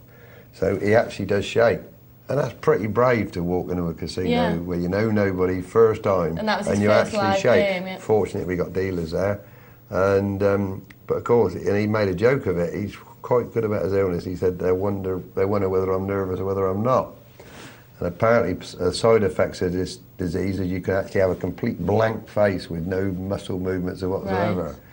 But unfortunately, he did send a letter into the site that I run, and said that he'd had a real nice time, but the smoking was a big problem for him. Right. And until they put a smoking ban on, he'd have to find somewhere else, which is a shame, because we'd like to have had him back. But it's lovely when you actually talk to people on there and see them play, and then you meet them. You know, meeting Snap It was great. I didn't know, he was playing a big pair of no kings. I didn't know that Snap It had come from, that lived near me. Oh, but I mean, now we see each other a lot, and he's actually does quite a bit of work for me now. Great photography. He's been taking some terrific pictures, poker pictures. Yeah. Of, you know, for our site. Yeah. Yeah, he's very good. And he actually went and did some reporting for us the other week with my wife. And he's very good, he's very protective. Yeah. They had a party afterwards, the tournament, free booze and everything. And she said, well, I'm stopping, you know. He said, no, I must take you home. He said, Malcolm wouldn't like it if I left you here with all this drink on your own. And he insisted on taking her home at 9:30. She was really upset. I bet she was. Built-in chaperone. But it just shows what a nice guy he is. Yeah. For you, maybe, not your wife. She can look after herself as that happens quite well. But he's turned out to be a real nice fella. And he certainly picked up the games. He wrote some great articles, he does. Right, where are we then? So, Gaffer Mouse didn't make anything out of his kings. And he's not going to make much out of this. No big hands clashing.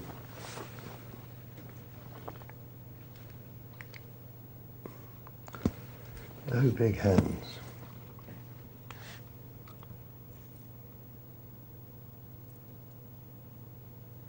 It's practically impossible to make them pay when you run into nothing. Yeah.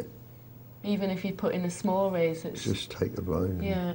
But it's a bit frustrating when, like the guy earlier on, when you sit there for 45 minutes, can't find a hand, then you get one and everybody passes. Assuming that you're as tight as a rock because you haven't played for 45 minutes, and then when you find a hand, you can't get on. Yeah. Hello, he's back there. There's our man. Snap it. See it? Yeah. Just come in. Just Somebody's come in. got up for him. Ah, good evening, Snap it. He must have heard you talking about him. Come to join the fun. You've probably missed Lyndsay's great effort tonight. Yeah, Snap it. I hope you've seen my victory. I'll sleep well in my bed tonight. So he's sat next to his friend now. It's been going quite well, Snap it, lately, apparently, in these games. He ain't going to go very well in this one, no. He's probably just got in, and he's $8 adrift.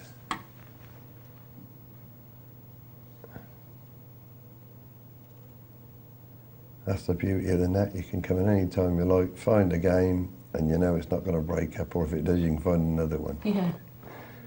Whereas if you do go to a casino, you can suddenly find yourself with nobody at the table. Yeah. It's poker on tap on the next, isn't it? Yeah, well, that's what I like about it. Yeah. You'll get hooked. How many hours a week you putting in on the net now? Oh, Honest, be honest. A week? Probably about 4 or 5. Yeah, so you just started, really. Yeah. Yeah. Yeah, it can get to you if you start to win, especially if you start to win.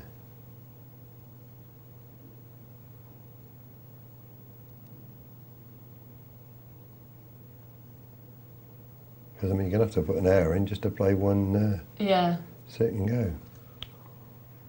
They're quite time consuming.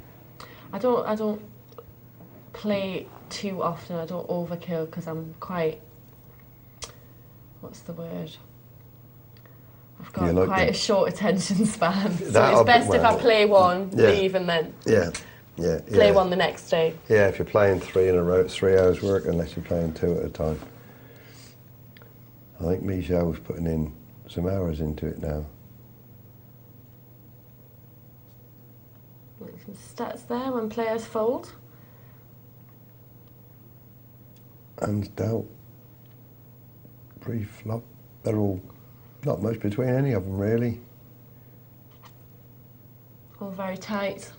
Yeah, they're putting a lot of hands down. They're only playing 1 and 5.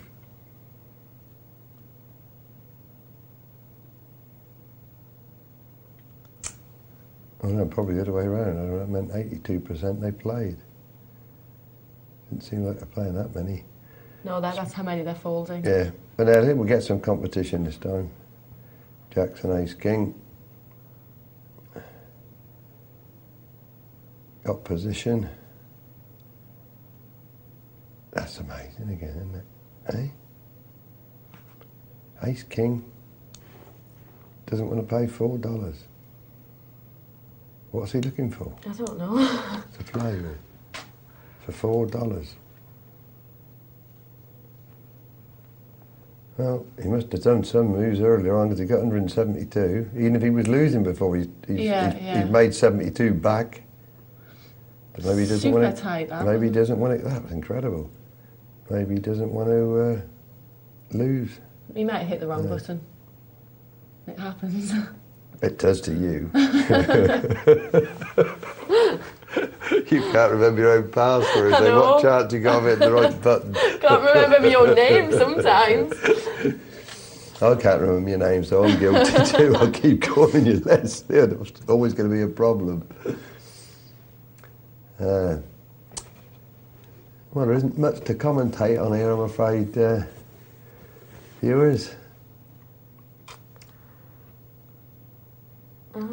Smooth cut might call that for another 3. What, because it's suited? I tell you what, it's a great block for him, isn't it? Yeah. But you're going to have to check it and snap it. It's not going to bet it, I don't think. Oh, no, prove me wrong, snap it. No, you're not going to bet that. No, he's going to have to put a little bet in. Just because of the 2 diamonds that have come. Put a very small bet in here. And just make it look like he's drawn to the flush. Just going to put $7 as half. Yeah, that's okay. Third of the pot, but he's not going to get on.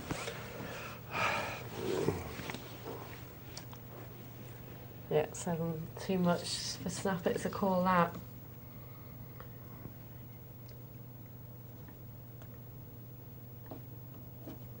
He's got another hand, smooth cuts.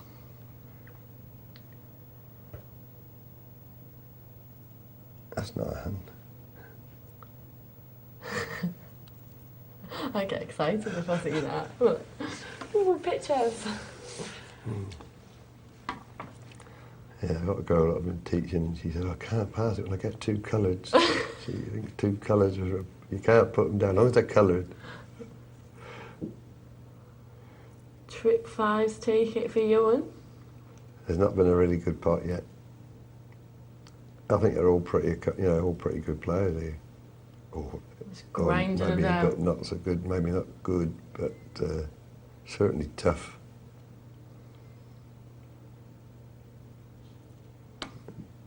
Yeah, that's okay, snap it. You can take that one. It's just, mind you, if you keep taking 3, lots of hunters every round, still be okay. You're making a tenner an hour. That's why I couldn't play in these cash games. You have a hell of a lot of patience. The patience and the discipline that they have, it just would not suit my personality, definitely not. It's, everybody thinks all poker glamorous and all that. You see the big events on TV, it is exciting and all that, but this is the real business of actually grinding at a living. This is what thousands and thousands of players are having to do. Not the ones on the TV, they're the exceptional ones that have got themselves in good positions through sponsorship and whatever. This is what it's really all about. And it's just like going to work. But like for me, it's I can't think of many other jobs I'd like to do. And you just get a kick out of actually beating people to make a living. If you can get paid for doing something you enjoy. But it's still pretty boring. You've still got time to get your emails and texts in if you've got any questions that you'd like to put to Malcolm. 84222 if you want to text them, put the word poker at the start of the message, or put them on an email and send them to poker@pokernightlive.co.uk. This is an interesting one. Now we might have an interesting one. Let's see what this guy does with his ace king. Yeah, nothing wrong with that. Oh, nothing wrong with it now. Poor old snap it. He was behind anyway, but he might even try and put a little bet in here and take this. So he doesn't think the bloke's got a king. He's giving him every chance to try and steal it. Yeah, I knew he'd walk into trouble there. In the end, he actually thinks his ace-jack's good, see? Oh. And now he's gone. Now he knows it's not good. Now he knows he's walked right into trouble. Easy pass now. But unlucky there, snap it. Didn't do anything wrong. And he got rewarded for playing his ace king. And the other guy threw it away.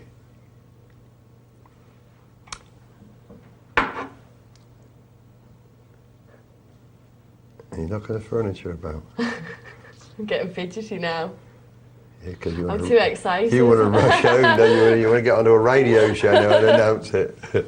Too excited. I'll get back home, I'll put it on the site for you. Even I wouldn't ever have thought it. 2 in a row. I've excelled myself. I've surprised myself more than I'll tell anything. you, anybody now working with you on these shows, you're going to have a job to get on. Let me. Let a real player play. Then you're going to really get stuck in when, like, James Browning or Casper's playing, then you'll be the one that we really said, you played that all wrong. Yeah. Oh, aces for Benny Pump. If he puts a small raise in, he might get some business because it looks like a steal, yep, which he did. He won't go. And unfortunately, he can't get any money. And the smooth cut's going to be too good. And that's the end of that.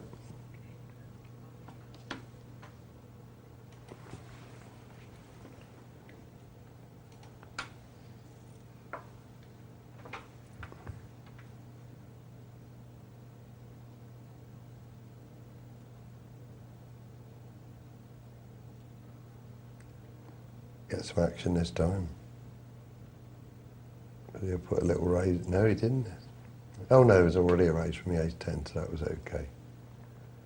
It wasn't a lot for him to play with that, though. You don't want to play king-queen to a raise. Remember what James says? King-queen rules in an unraised pot. Yeah. In a raised pot, you do not want to get involved with king-queen. Okay. You're going to be trapped badly with that hand. Even if it's just a little dollar. You still get trapped. Yeah. A little dollar, that's the problem. And suddenly it could end up being $50, $60. Yeah, I know. Yeah. It's a trap hand. But funny enough, I've been listening to him and I have tried it a few times in unraised pots. I tend to keep right clear of king queen. Right. And as it turns out, I must admit, it's been shown a profit. In an unraised pot. Yeah, I haven't been playing very much lately, I've been busy, but it has shown a profit for me. Every time it happens, I say, cheers, James. But then I'm going to get caught eventually and it'll be James and he's silly as well. But at the moment, it is paying off. But it never pays off in raised pot.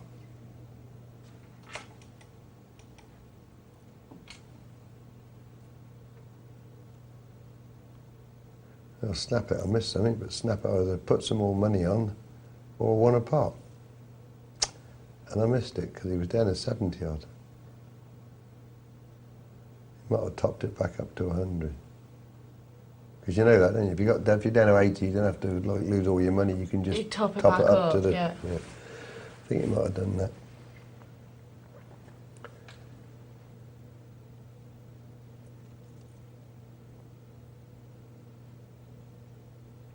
And nobody's you're actually losing any serious money.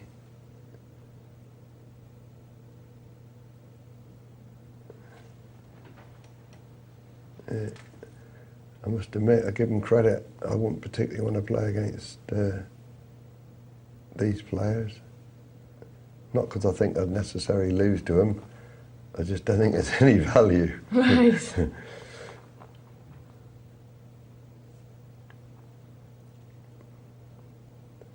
There's not one player on there that you can honestly say is a fish and chucking it away.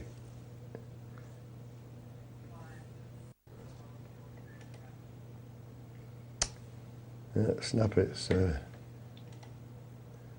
getting any joy with the flops.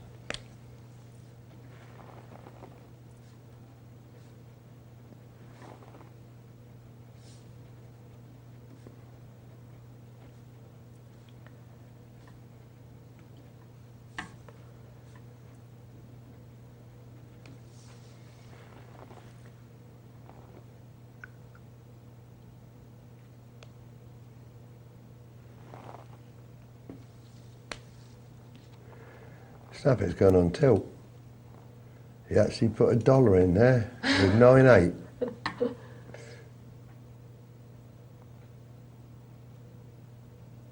He actually put $1 in there with 9-8 off suit. He's sort of looking for a hand now. Ah. Going on tilt might be a bit drastic. It's all relative. Maybe it was just a slight wobble. It's all relative.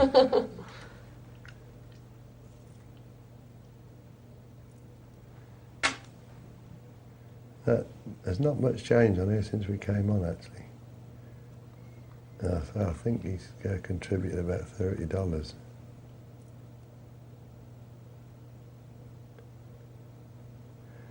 But we have to thank them because without their support, we wouldn't have a job to do, would we? Exactly. And we hope we give you some fun, but you give us a lot of pleasure too.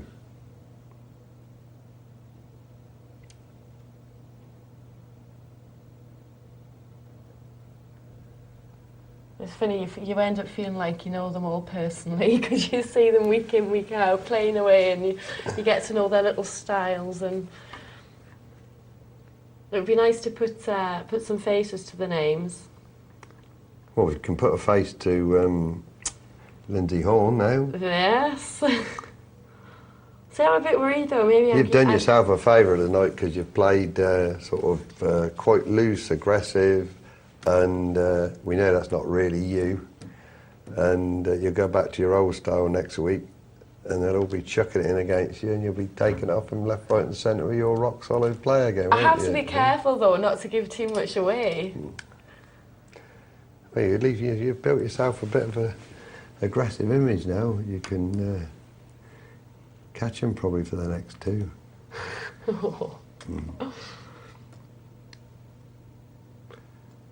They won't try and bully you now, you better steal off them a bit.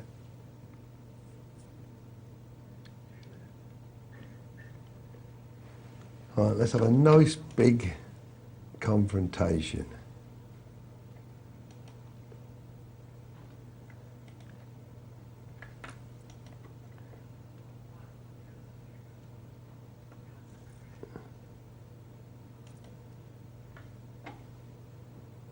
I'll tell you, we'll find out if he's gone on tilt in a minute.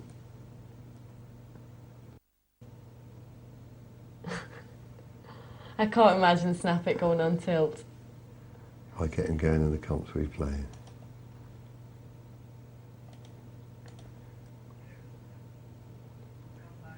Go on, raise him, Snappit. No, flat call. Must fancy he's winning this.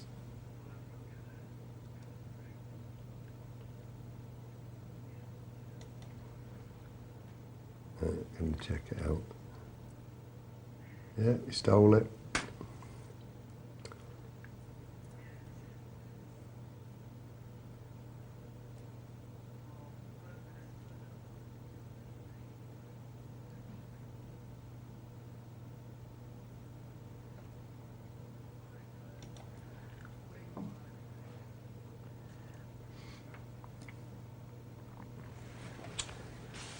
There we go. We're going to have to leave it, I'm afraid. We've come to the end. Has it gone quick tonight?